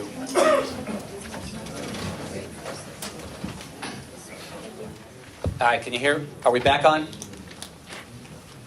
All right, so this is agenda item under new business, agenda item RZ 14-01. Ms. Cannon? Mr. Chairman, as you indicated, this is rezoning petition RZ 1401. The applicant is Brookhaven Homes, and the property is owned by a series of homeowners listed on the package. James O'Greer, Warren and Judith Rudder Revocable Living Trust, Thomas and Kimberly Rowe, L. Franklin Shirley, John W. Lewis, Nancy E. Polinsky, Sean and Stephanie McEnery, Craig Zimmerman, Stanley and Gail Ann Dunwell, and Avery Wright. The site contains 6.24 acres and is located landlot 199 of the 18th district in the city of Brookhaven. And the property is designated on the future land use plan as suburban character area, which allows up to 8 dwelling units per acre. The applicant proposes a 27-lot, single-family detached subdivision. And the applicant is asking RA8 zoning. The surrounding properties to the north and west are zoned R60 with a density of 4.63 dwelling units per acre. Across Wright Avenue to the north, RA8 with 3.74 dwelling units per acre. Across North Druid Hills Road to the east, both RA8 and R75 with a density of 7.55 and 1.88. East of the property, RA8 Lennox Cove with 6.67 dwelling units per acre. Across East Roxborough Road to the west, the zoning is R85 and the density is 2.1 units per acre. Across Goodwin Road to the south, the property is zoned R85 with 1 unit per acre, and also south RA5 with 5.35 units per acre. Having said that, with all of those zonings and all of those densities, all of those properties are single-family residential. This particular proposal on the 6.24 acre site is a proposal for a single-family development with 27 lots. We do stipulate to the staff report, so I'm not going to go through the entire report. I will tell you that the land use plan, as I previously indicated, calls for 8 units per acre, wherein this proposal is a request for 4.33 units per acre.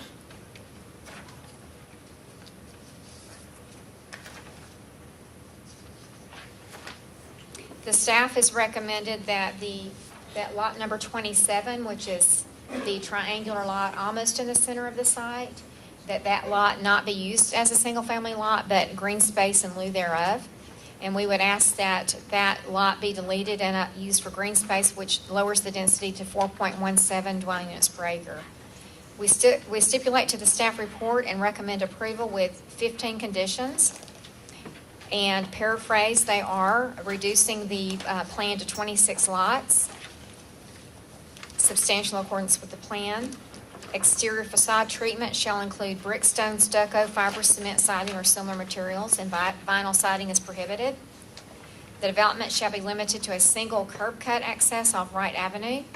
Curb cuts for individual lots shall be prohibited onto Goodwin, North Druid Hills Road, Wright Avenue, and East Roxborough. A 10-foot landscape no-access easement shall be recorded on all lots with road frontages along Goodwin, North Druid Hills Road, and East Roxborough Road. We've asked for the dedication of right-of-way along East Roxborough Road, and for dedication of right-of-way along North Druid Hills Road, and for dedication of right-of-way along Wright Avenue, and for the additional dedication of right-of-way for miters at the roadway intersections at Goodwin Road and East Roxborough, Goodwin Road and North Druid Hills Road, and Wright Avenue and North Druid Hills Road, and Wright Avenue along the new proposed internal roadway. We've also asked for the construction of the curb along the frontage on East Roxborough Road as required by the condition number 10, installation of sidewalk as identified by condition number 11 along the property frontage along East Roxborough Road, Goodwin Road, Wright Avenue, and North Druid Hills Road, and also that the sidewalk be installed with a minimum 2-foot wide landscape strip along one side of the proposed new internal public road prior to the issuance of the first building permit, and that any alleys represented on the plan shall be maintained by the homeowners association, and any easements on private property should be maintained by the property owner, and that adherence to stormwater management manual be intact. We've not heard from the applicant regarding whether there's an agreement with the conditions recommended by the staff, so that will be an item that will need to be addressed. We have recommended approval, and we stipulate to the staff report. Okay, I'm sure Mr. Dillard will address that. Thank you. Thank you. And with that, we'll open up the public hearing and ask, Mr. Dillard. Mr. Look, it's been a slow 5 years. I mean, we appreciate this additional work. Let me just say that we are in agreement. I don't think it's going to hold up. We're in agreement with all the staff's recommendations on this. This is a piece of property that took us 4 years to zone in DeKalb County before Brookhaven was developed to this RCN attached deal. And the problem with those conditions, they were condos, you couldn't finance them. The economy was in the tank, so nothing ever happened. So Brookhaven has come along and purchased a portion of the property after you zoned the R60 at the corner of Roxborough and Wright 4 or 5 months ago. So the staff's conditions are acceptable to us. Only question that we've got is on number 12. It says that that we'll install the sidewalks and set on the internal public road. All the internal roads are going to be private. So while we've got a 50-foot right-of-way there, we intend that all those roads be private, be maintained by the homeowner association. So I'm not going to interrupt you too much, but I will. So you're saying where it says one side of the proposed new internal public road. that ought to be private road. Okay. And that's the only change we would suggest, the conditions. All the rest of them are acceptable to us. And I have representatives of the client here to answer any questions, and we would ask your favorable approval, and I'll reserve my remaining time for rebuttal. Okay. So do we have, so I say this is the public hearing portion. Do we have anyone who would like to speak? Do we have any comment cards? Anyone would like to speak in support of this application, other than the applicant and their representative? I did, and I didn't hand in my card. So. Well, we'll need you to hand it, if you'll just come up here and hand in the information, and then identify yourself, we'd appreciate it. Good evening. Thank you very much for your time. My name is Craig Zimmerman, and I reside at 1969 East Roxborough Road, and I am in full support of this development project. About a year and a half Give me ago. the address again, I'm sorry. I'm sorry? The address again? 1969 East Roxborough. I'm in full support of this for very many reasons. One is it's going to raise the property values of the community. If you drive down East Roxborough Road today, most of the houses actually look like slums. So newer homes, better homes, people are going to want to buy them. It's going to be better for the neighborhood. Second of all, as you see the plans there, it reduces the number of eaves to come out onto East Roxborough Road and North Druid Hills. I'm 1969, so guests sometimes have to close their eyes to try to get out of there and back in. So I think that's a big thing. And then the third is the safety issue.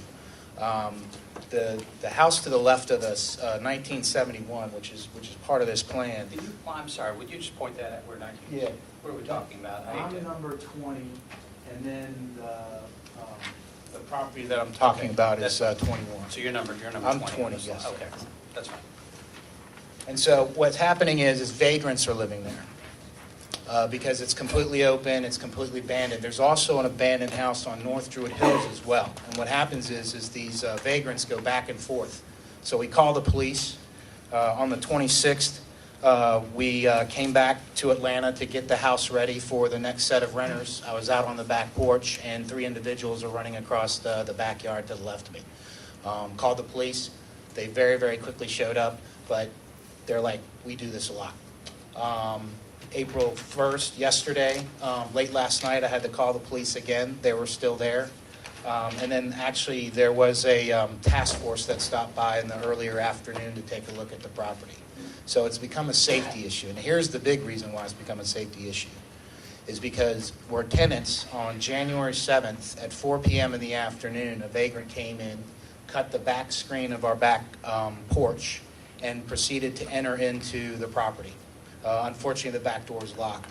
The tenant, who had just given birth to twins, the person came in and they're like, yeah, they're killing people next door, all strung out on drugs, everything else. So miraculously, she was able to get him out of the house, lock the doors, called the police. Police took them. They're in custody. There's a police report documenting everything. So this is going to become an issue. And again, it's not just that, but there's also a house on North Druid that's completely abandoned as well. So what we need is we need a safe environment, we need a safe community, and we need for you all to support this. Thank you, Mr. Zimmerman. We appreciate it. Did we have that 3 minutes set there? Okay, you were retracting that. Okay, great. All right, do we have any comment cards of any opposition to this?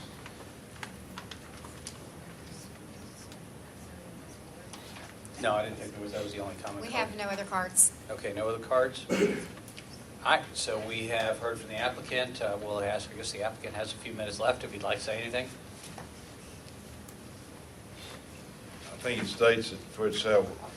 This thing's been going on for several years. We worked real hard with the CAB before the city. I think it's a great opportunity to solve, and it's a very valuable piece of property. It's very underutilized right now, and we just ask you favor to approve it in accordance with the conditions, with that one change I suggested in paragraph condition number 12. We'll have the staff comment on that one time. All right, so we've heard those in support, those in opposition, and the applicant. And with no other comments, then we're going to close the public hearing on RZ 14-01 and open it up for the commissioners to ask any questions of the staff, the applicant, and/or Mr. Zimmerman, I guess, the one person to speak. We'll start on this end if you have any. I have a question for the applicant. Looking at the zoning statute that you seek, it says in here under section 27-273 that all streets upon which detached single-family homes are constructed in the RAA district shall be public streets. But You can make those, you can change that, though. I mean, that's what the ordinance requires unless you specifically request it. We're asking that it be made a part of the conditions here, that it be private. And we're going to build it to city standards. We're going to build it to public standards. We just want to be able to maintain it, and it really helps. I think it helps the city relative to road maintenance and that kind of thing. okay. So when you say you're going to build it to city standards, will that address? Well, we're showing a 50-foot right-of-way. That's what the minimum is. So we're going to build a curb and gutter and that kind of thing. So it'll have sidewalks and that kind of thing. So it's just going to be next to a private street. It's going to be maintained by the homeowner association versus the city. Thank you. Commissioner Lee, I'm sorry.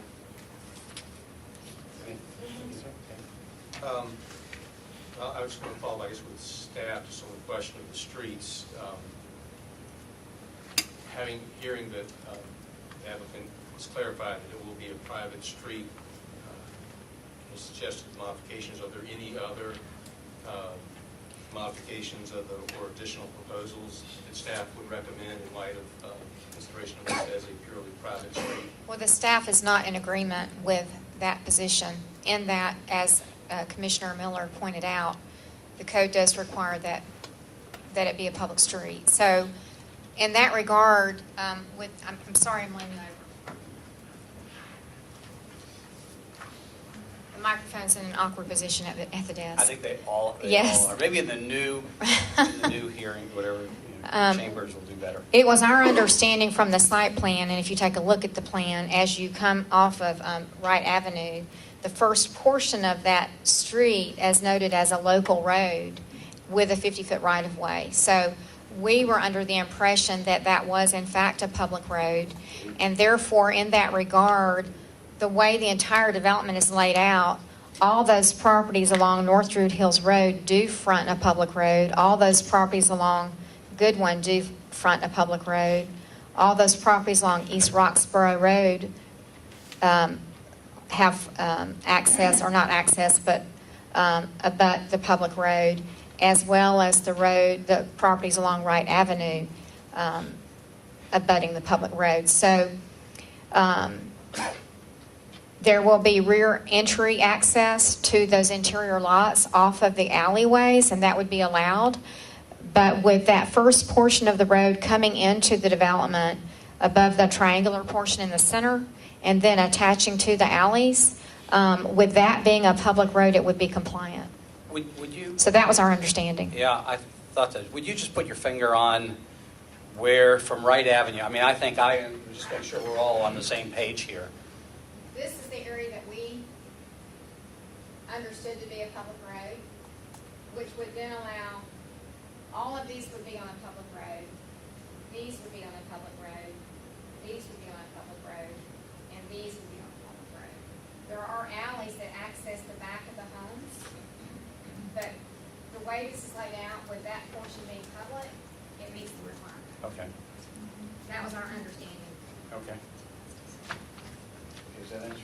Well, sort of, I guess to sum up then, looking at the site plan, it was lots 22, 23, 24, and 25 would not have any frontage on a public road. With the staff condition, As you've stated in the condition. as we stated it, yes. it would, but with the change recommended, it would not comply. Okay. Your turn. I have a question for the applicant. Can you explain what the orientation is of the home relative to the streets? Like what's the front, what's the back, where's the garage access at? Well, it's all, they're going to be up on the front. You got a 5-yard front yard setback. They're going to all front face North Druid Hills Road and Roxborough, except for the 5 lots that we're talking about. Okay, so everything that's along North Druid Hills, Goodwin, They're going to all Roxbury, front. It's going to look like a They're all traditional, front. It's going there's to the be, front of the yeah. house, the patio, all that porch, it's all in the front. It's all rear entry. Okay. The whole thing. And so really on the public street issue, what we're talking about are those 5 lots. Because you got the lot on right, all the rest of the lots front of public street. Even though the new street, if we said it would be private, you got 1, 2, 3, 4, 5 lots of the 27 that would be fronted on the internal private street. We still agree on to build a sidewalk and do all the things the staff was talking about. The rest of the houses will all front Roxborough, North Druid Hills, and Godwin. So, and it'll all be rear entry. We'll let you stay up there because we'll go down the list. But Okay. I have a question. I'll do a quick one, then I'll come back to me with it. But so do you agree with with the staff recommendation that lot number 27 would not be built? I mean, that's what the staff, I'm Well, we hearing, said- I'm just trying to understand. I know it's pocket park. I'm just We'll trying to go understand. along with it. You said you'd go along with it? We'll go along with it. Okay. We'll go along with it. Let me tell you what my long-term goal and objective is. I didn't do it. We want to change RA8 to 5 and 5,000, you know.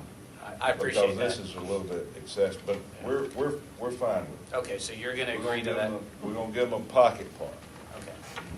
All right, so now, just before, anybody else have any questions? I'm trying to avoid Mr. Dillard popping up and down. If not, I'm going to come back to me, so.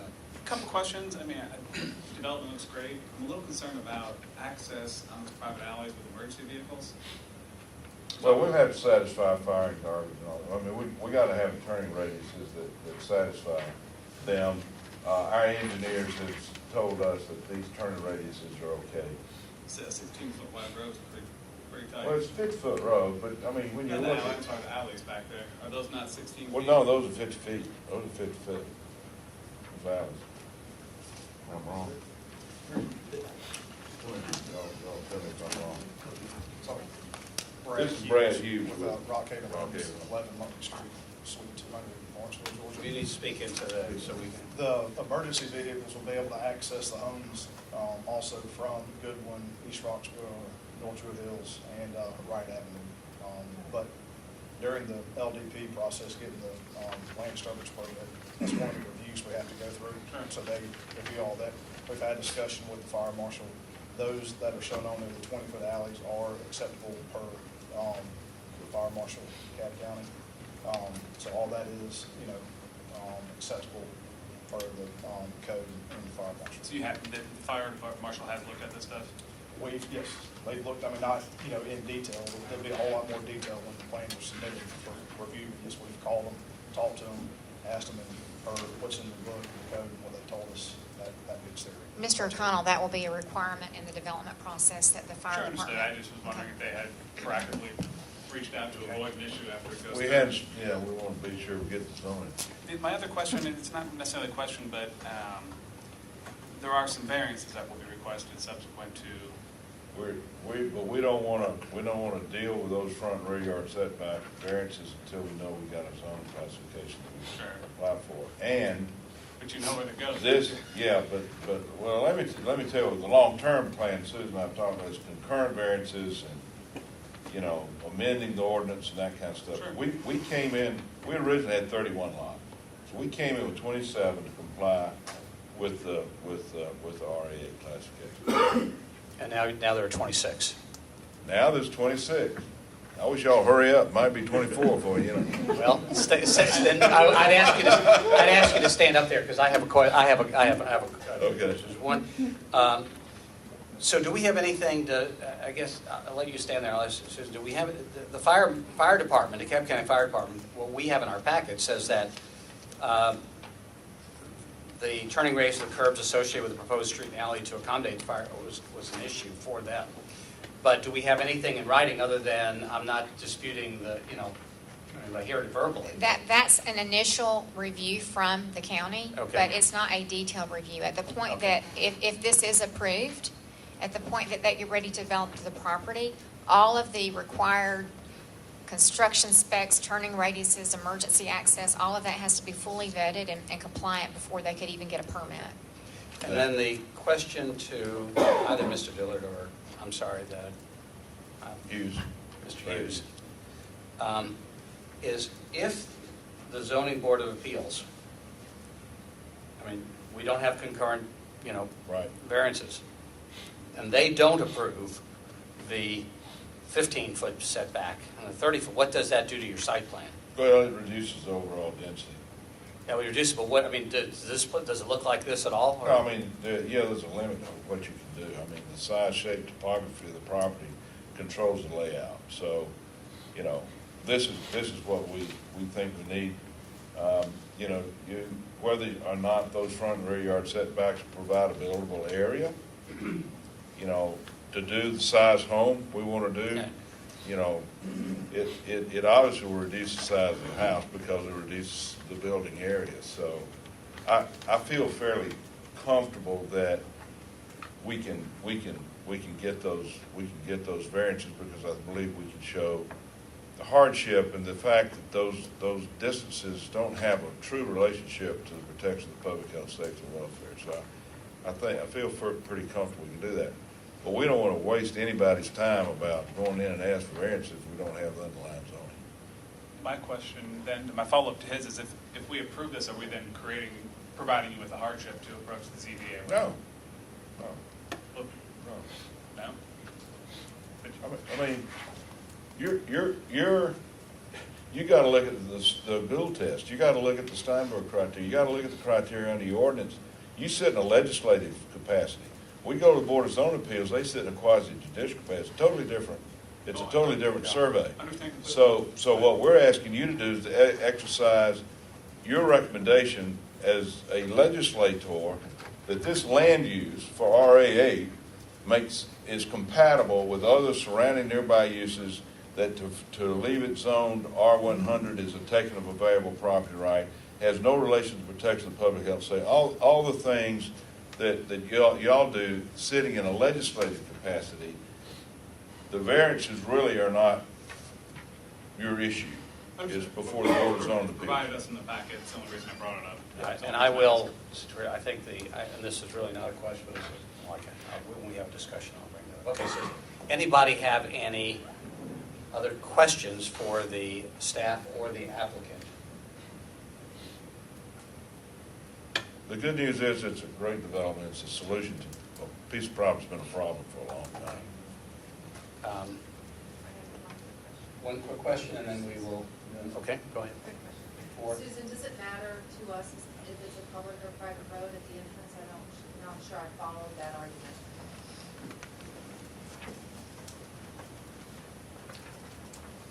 The code requires that it be a public road. There are avenues that he can seek relief from it, but right now, on this plan and this requirement and our ordinance, that portion of the road is required to be public.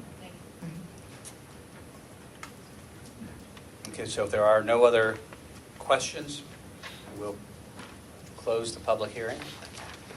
And I will entertain a motion for RZ 14-01.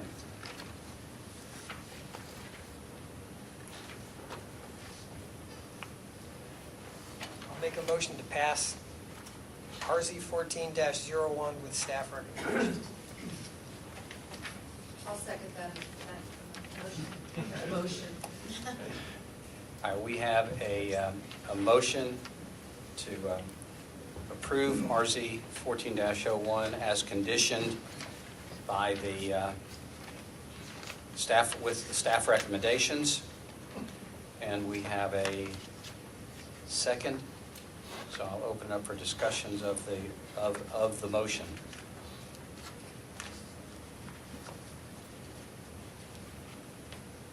I wait, then I'm gonna, I know it's always me, I just, my, I think we, we approved back in September the R60 on that piece of, on the other piece of property. And I think RA8 is, is appropriate for here. My concern is the site plan and the requirement for, passing something to the zoning board of appeals.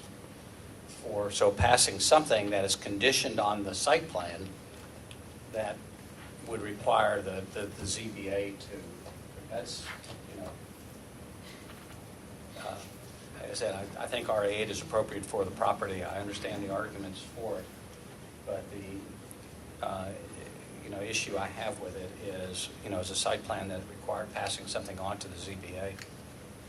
Anybody else have anything? Otherwise, I'll call for the vote. All right, all those in favor signify by saying, raising your hand and signify by saying aye. Aye. 2, 3, 4, 5. All those opposed to it signify, raise your hand and say nay. And again, I will tell you that my only concern is the site plan.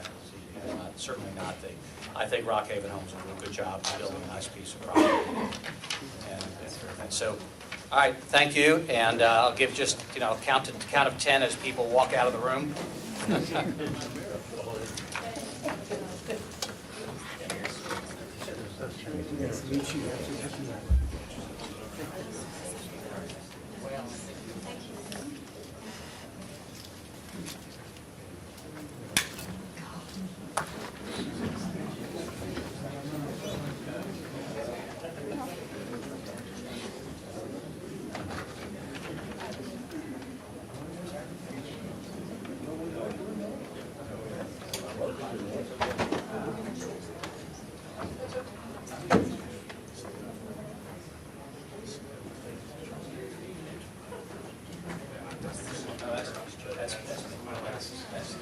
You're right, I appreciate that.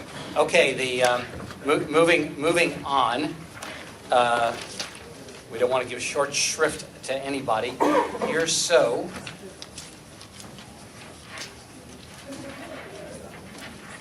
I've lost it.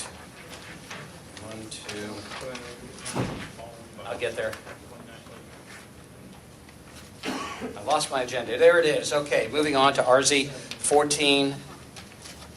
No, RZ, yeah, SLUP 14-01, ID 1312, Mohammed Kadir.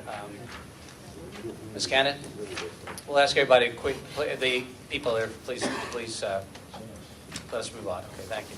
Mr. Chairman and Planning Commission, this is, Special Land Use Permit 1401, request of Mohammed Kadir. The request is to locate a late-night establishment within 1,500 feet of a residentially zoned property, and the property is located at 3337 Buford Highway. The overall site is in a shopping center which contains 41.182 acres, and it's the Northeast Plaza Shopping Center. And the area in yellow on the plan you see there is the tenant space that the applicant proposes to utilize for an Ethiopian restaurant. And after ceasing the restaurant hours and going beyond 12:30, they've asked to utilize that space as a lounge. They have indicated in their report, in their application, that they're proposing to have a DJ and that they would like to utilize this for a restaurant for part of the time and the remainder of the time to utilize it as a lounge. We're going to stipulate to the staff report, which does include a lot of criteria relative to a special land use permit, I think there are probably over 20 items that are required to be reviewed. So I'm not going to go through all of those, but just stipulate to the report. But if you look on your packet, in my packet, it's on page 110. There may be a little bit of numbering off because of some other items that were added, but you should see a chart in your package that identifies surrounding land uses. The area across Briarwood Road is Zone C1 and is commercial, and RM75, which is Lennox Overlook. To the west of the property, there's also commercial zoning. Across Buford Highway to the west, there's neighborhood shopping and commercial. Also west, there is the Brookhaven Islamic Center. Across Briarwood Road to the east, property zoned RM75, and it is the Hamptons at Lennox. To the south, the property zoned RM75, it is the Villas at Druid Hills. And also to the south, there's additional residential of Stone Creek at Druid Hills. In analyzing this property, we did go out to the shopping center and note that there are over 500 parking spaces on the site, so we don't feel that there will be an issue with any overflow from the use. And I have already identified for you what the surrounding uses are. Also on the exhibit, you'll see, let me flip to that in the report. The diagram on the overhead shows the proximity of residential to the proposed use.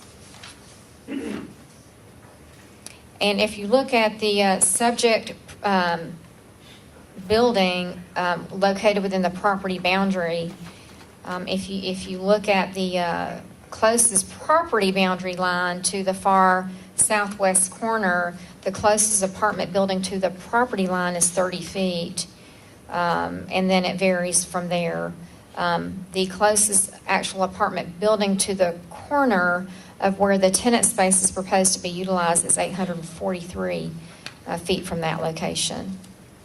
After analyzing all of the criteria with the proposal for this restaurant and lounge in this tenant space, we did support the request, but we did ask that there be conditions attached to the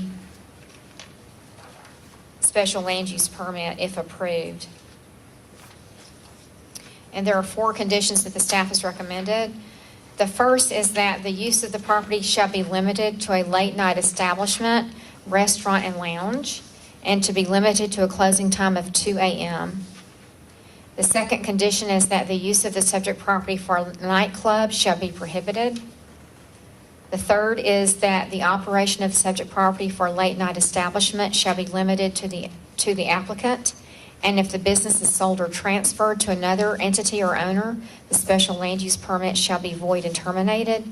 And the last condition is that the special land use permit allowing for the use of a late night establishment shall expire 5 years from the date of the approval. We did gather input from our police department. They did indicate that in this area they have had some complaints about noise. That is also one of the additional reasons why we did put a time limit on this proposal, limiting it to 2 a.m. The actual hours of operation allowed under our current ordinance are Monday through Friday from 9 a.m. to 3:55 a.m., Saturday from 9 a.m. to 2:55 a.m., and Sunday from 12:30 p.m. to 3:55 a.m., and we are asking that it be limited to 2 a.m. The applicant initially provided a response that he was in agreement to the staff conditions, but he did follow up with a request for an elaboration on condition number 1. So I think that it's best that he addresses condition number 1 and probably all 4 conditions and identify for you which conditions he is or is not in agreement with. That being said, we stipulate to the staff report, and that completes the staff report. All right. Thank you. Thank you. All right, with that, we will open up the public hearing, and we'll ask the... Sorry?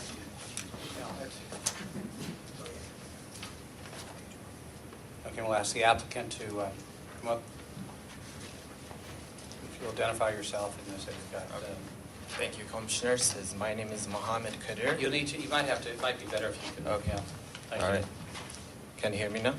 Okay. My name is Mohammed Kadir. This is to request to look at a restaurant lounge and 1,500 feet from residential area. This site of proposed property is inside a unit of that already established shopping center.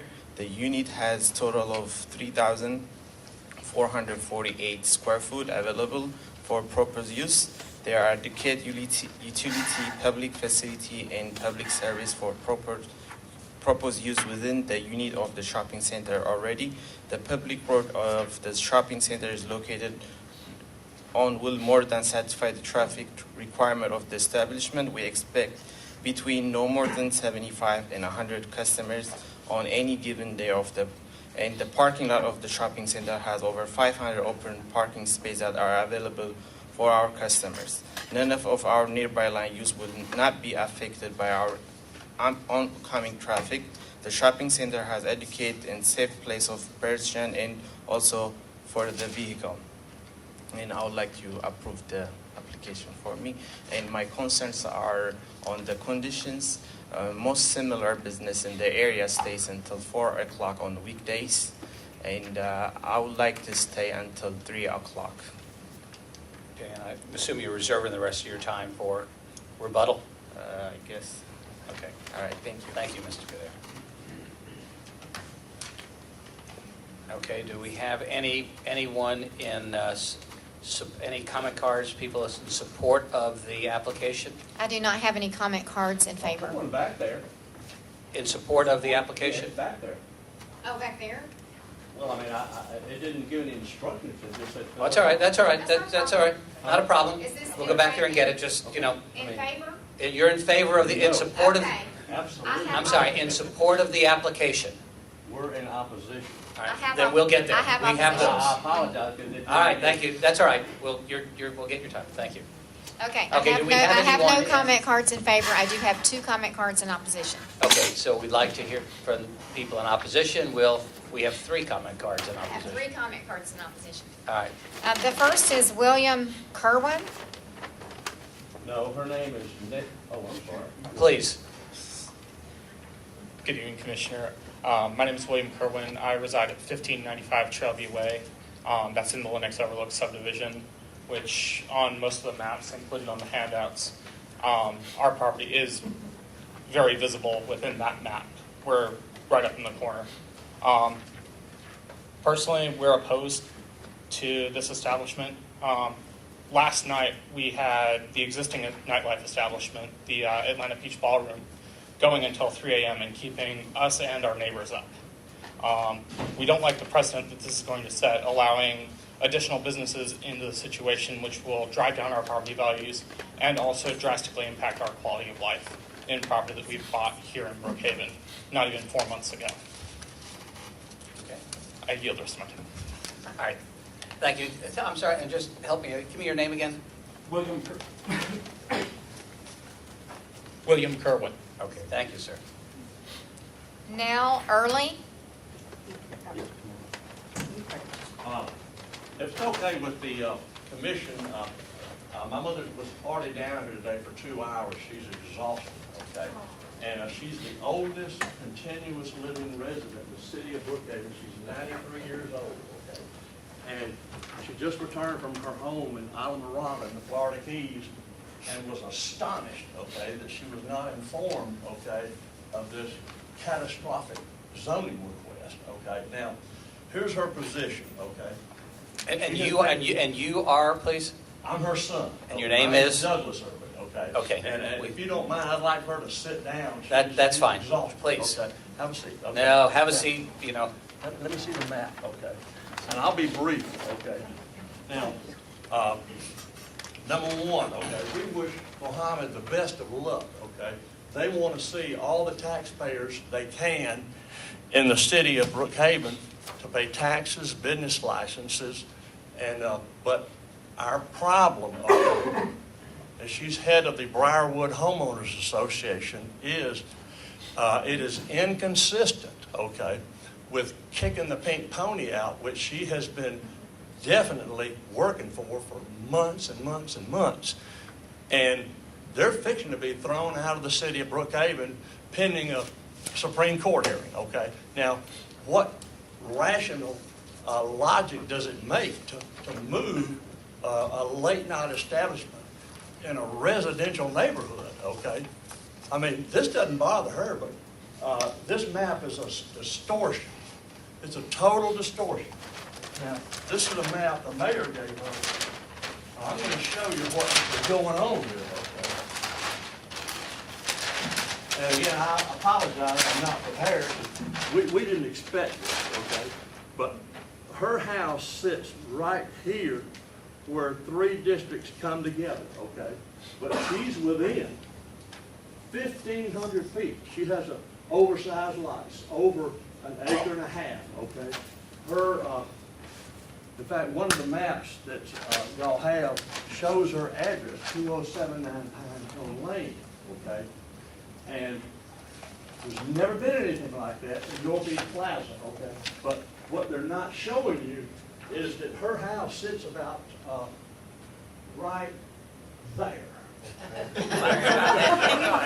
There it is, 207, that's where she lives. So you can clearly see she's well within 1,500 feet.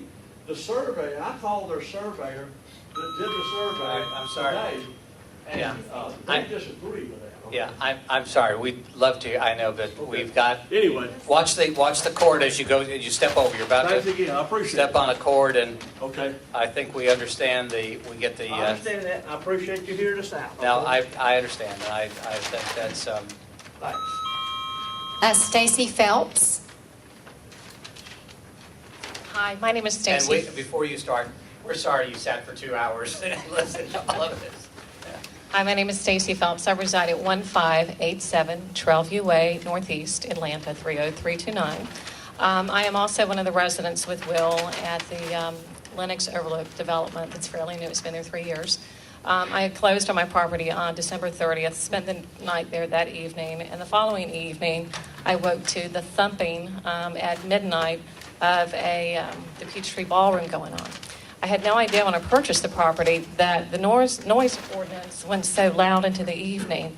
And since that time, even on Monday nights, it's not unusual that there's some sort of event going on at 2 a.m. in the morning when folks are trying to get ready for school in the morning, with their kids trying to sleep, or you're trying to get ready for a good night's sleep to go to work the next morning. You've got this noise going on. It's not that it's sporadic, it's consistent. And one of the things I'm concerned about, along with the other residents in the community, is, okay, it's a late night lounge. What does that mean? Is it a hookah bar? Is it a hookah lounge? Okay, there's a DJ. What does this encompass? There's not very much information that I've seen so far or heard about what the late night lounge is going to be. If it's anything like the Peachtree Lounge, the club that exists now, I don't think that's another type of entertainment that we need in the area. From my understanding, Brookhaven has tried to create more of a sense of community, and in doing so, establishing more residents in the area. Down Beaufort Highway, it's not what I would say a community, it's a lot of apartment buildings, and if you're trying to change the landscape of the community, these type of businesses that come in do not create that sense of community. So this is one of the things I'd like to point out to your attention.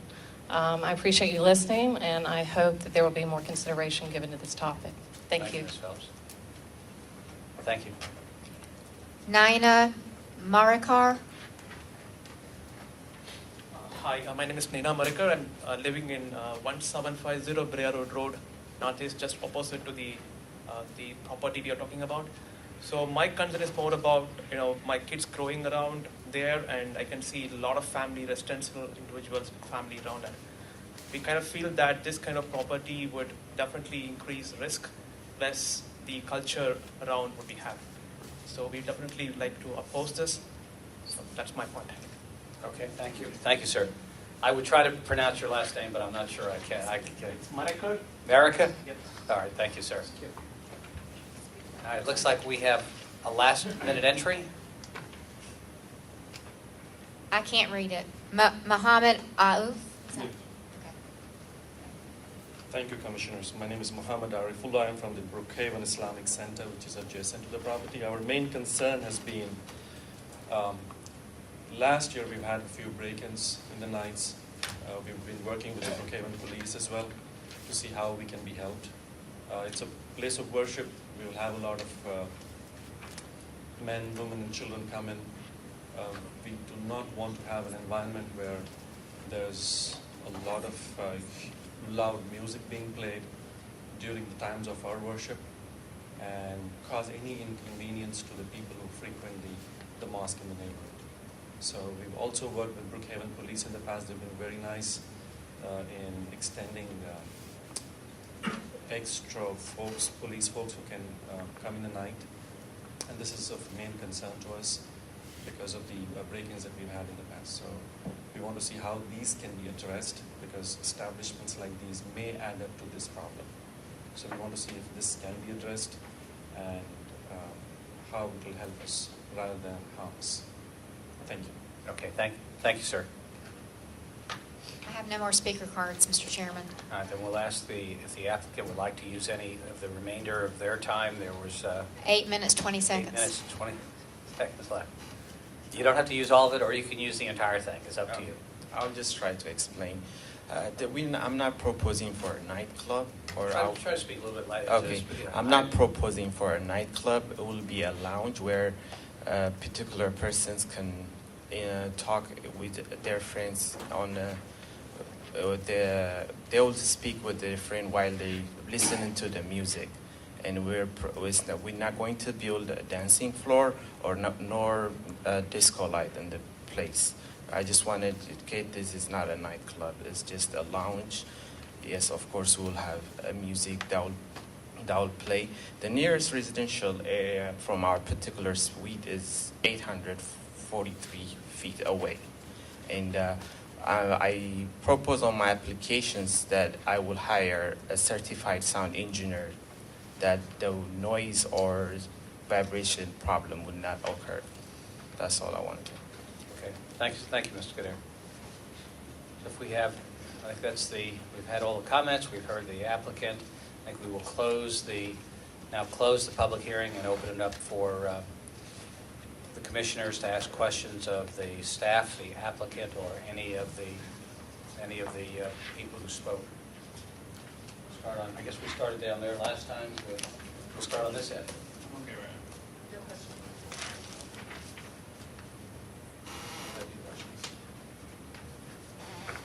I guess I know I have a question too. Just for clarification, for me, the difference, if I could ask, the difference between a nightclub and a late night establishment. I mean, I think I understand, but I'd like to make sure I understand it completely. 1 second. I mean, the applicant is making a position that the late night establishment is better than the nightclub, and I'd just like to understand the difference between the two.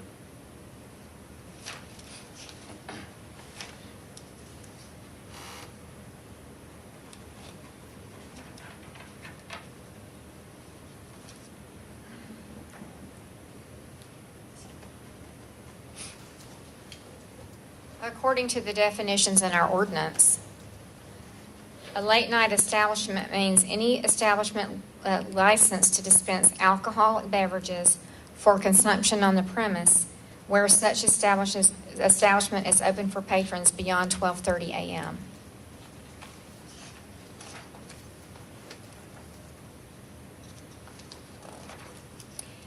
A nightclub is defined as a commercial establishment dispensing alcoholic beverages for consumption on the premises and in which dancing and musical entertainment is allowed. Okay, that's the difference, is the dancing and musical entertainment, it sounds like. Okay, thank you. All right, any other questions for anyone? All right, well, with if that, I'll call the question. Does anyone want to make a motion? I make a motion to decline the... To deny? To deny the applicant's request. Okay, we have a motion to deny SLUP 1401. Do we have a second? Second. Is there any discussion? All right, it's me again.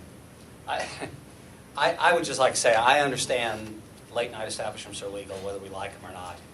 I understand that if there's a market for it, and there are people who work late and who work hours that just, it's not something I would do, but I understand that. But what I haven't seen is any justification for waiving our ordinance, which says it can't be within 1,500 feet. I mean, I saw nothing in the application, or nor did I hear anything that would suggest that there was some irreparable harm because the applicant couldn't be in that one particular spot. And I think there are plenty of places in Brookhaven that you can open a late night establishment. Again, whether I like it or don't like it, it's not for me to say. It is legal. We can do it. Just do it within, my position would be just to do it within the ordinance, which means greater than 1,500 feet from a residential property. So with that, if no one else has anything, I'll call the vote. All those in favor of the motion to deny this special land use permit signify by saying aye. Aye. All those opposed signify by saying no. Thank you. We are through with that. We're out of here. It's been denied.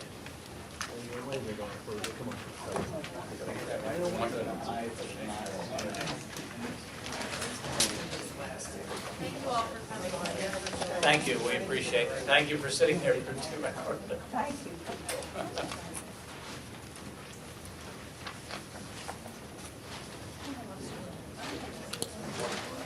We'll take just a breather. If you would move your discussion, please. Ms. Phelps, if you would just kind of help us move them in that direction. There's 2 more items. Oh, okay. Yeah, we're not done. We're almost done though. Yeah, we can stay outside. We have some concerns about the decimal level. I don't think that's really defined, so I'll call. Thank you. Yeah, please. We have 2 other.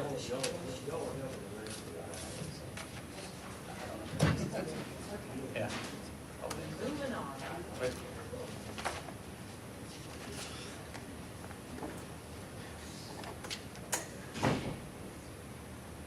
All right, so the next item on the agenda is RZ 14-03. And before you present, Susan, I'd like to, if we could have figured out how to do this, I was going to give you the gavel because I want to thank, on the record, Commissioner Shannon Cameron for proposing the intent of the next 2 ordinances. I think it demonstrates a concern for the community. And I want to thank the staff also for putting together these ordinances, but it wouldn't have happened if it wasn't. So again, if I had a chance, we tried. We wouldn't have had a vote on all of that. So now go on. I'm sorry. Please. Mr. Chairman and Planning Commission, this is text amendment RZ 1403. The purpose of the text amendment is to amend the zoning ordinance to allow for and provide for public participation within the land use application process. This particular text amendment has been advertised and is subject to public hearing, so we will need to gather that input and state it for the record. The text has been prepared to require the filing of the public participation plan with the application, and also require that the required meeting that is held, that the results of the meeting be provided and submitted to the Planning Commission and Council with your staff report and package. That being said, I believe you've seen the preliminary draft and you've seen this actual final draft. And as I stated, it has been advertised and it will be moving to the Mayor and City Council if you recommend approval as written. And if you have any questions, I'm glad to try to answer them. Anybody have any questions for staff? Okay, so moving on and we will. Public hearing. We have a public. This will open the public hearing. Are there any comment cards, pro or in favor? No comment cards. Anybody here? We've got a few people here. No comment cards. No comment cards, so we'll close the public hearing. And any questions for staff? Okay. Other than that, I'll entertain a motion. I make a motion to approve RC 14-03 and RC 14-04. You have to do them separately. You're only talking about. I make a motion to approve RC 14-03. And that's the text amendment to the zoning ordinance regarding public participation. Second. Okay, we have a motion and a second. Any discussion? Okay, no discussion. All those in favor signify by raising your hand and saying aye. Aye. Any opposed? Signify by saying nay. Oh, okay. No, that passes. Okay, next. This is Mr. Chairman, RZ 1404. Mr. Chairman and Planning Commission, the final item on the agenda tonight is RZ 1404, which is a text amendment to the zoning ordinance regarding deferrals. As you are aware, the current language of the zoning ordinance does not allow the Planning Commission to take final action in deferral, and it creates somewhat of a circus effect with going to Planning Commission and then going to City Council. So we were asked to draft this amendment to allow the Planning Commission to grant deferral, and that is how it has been drafted.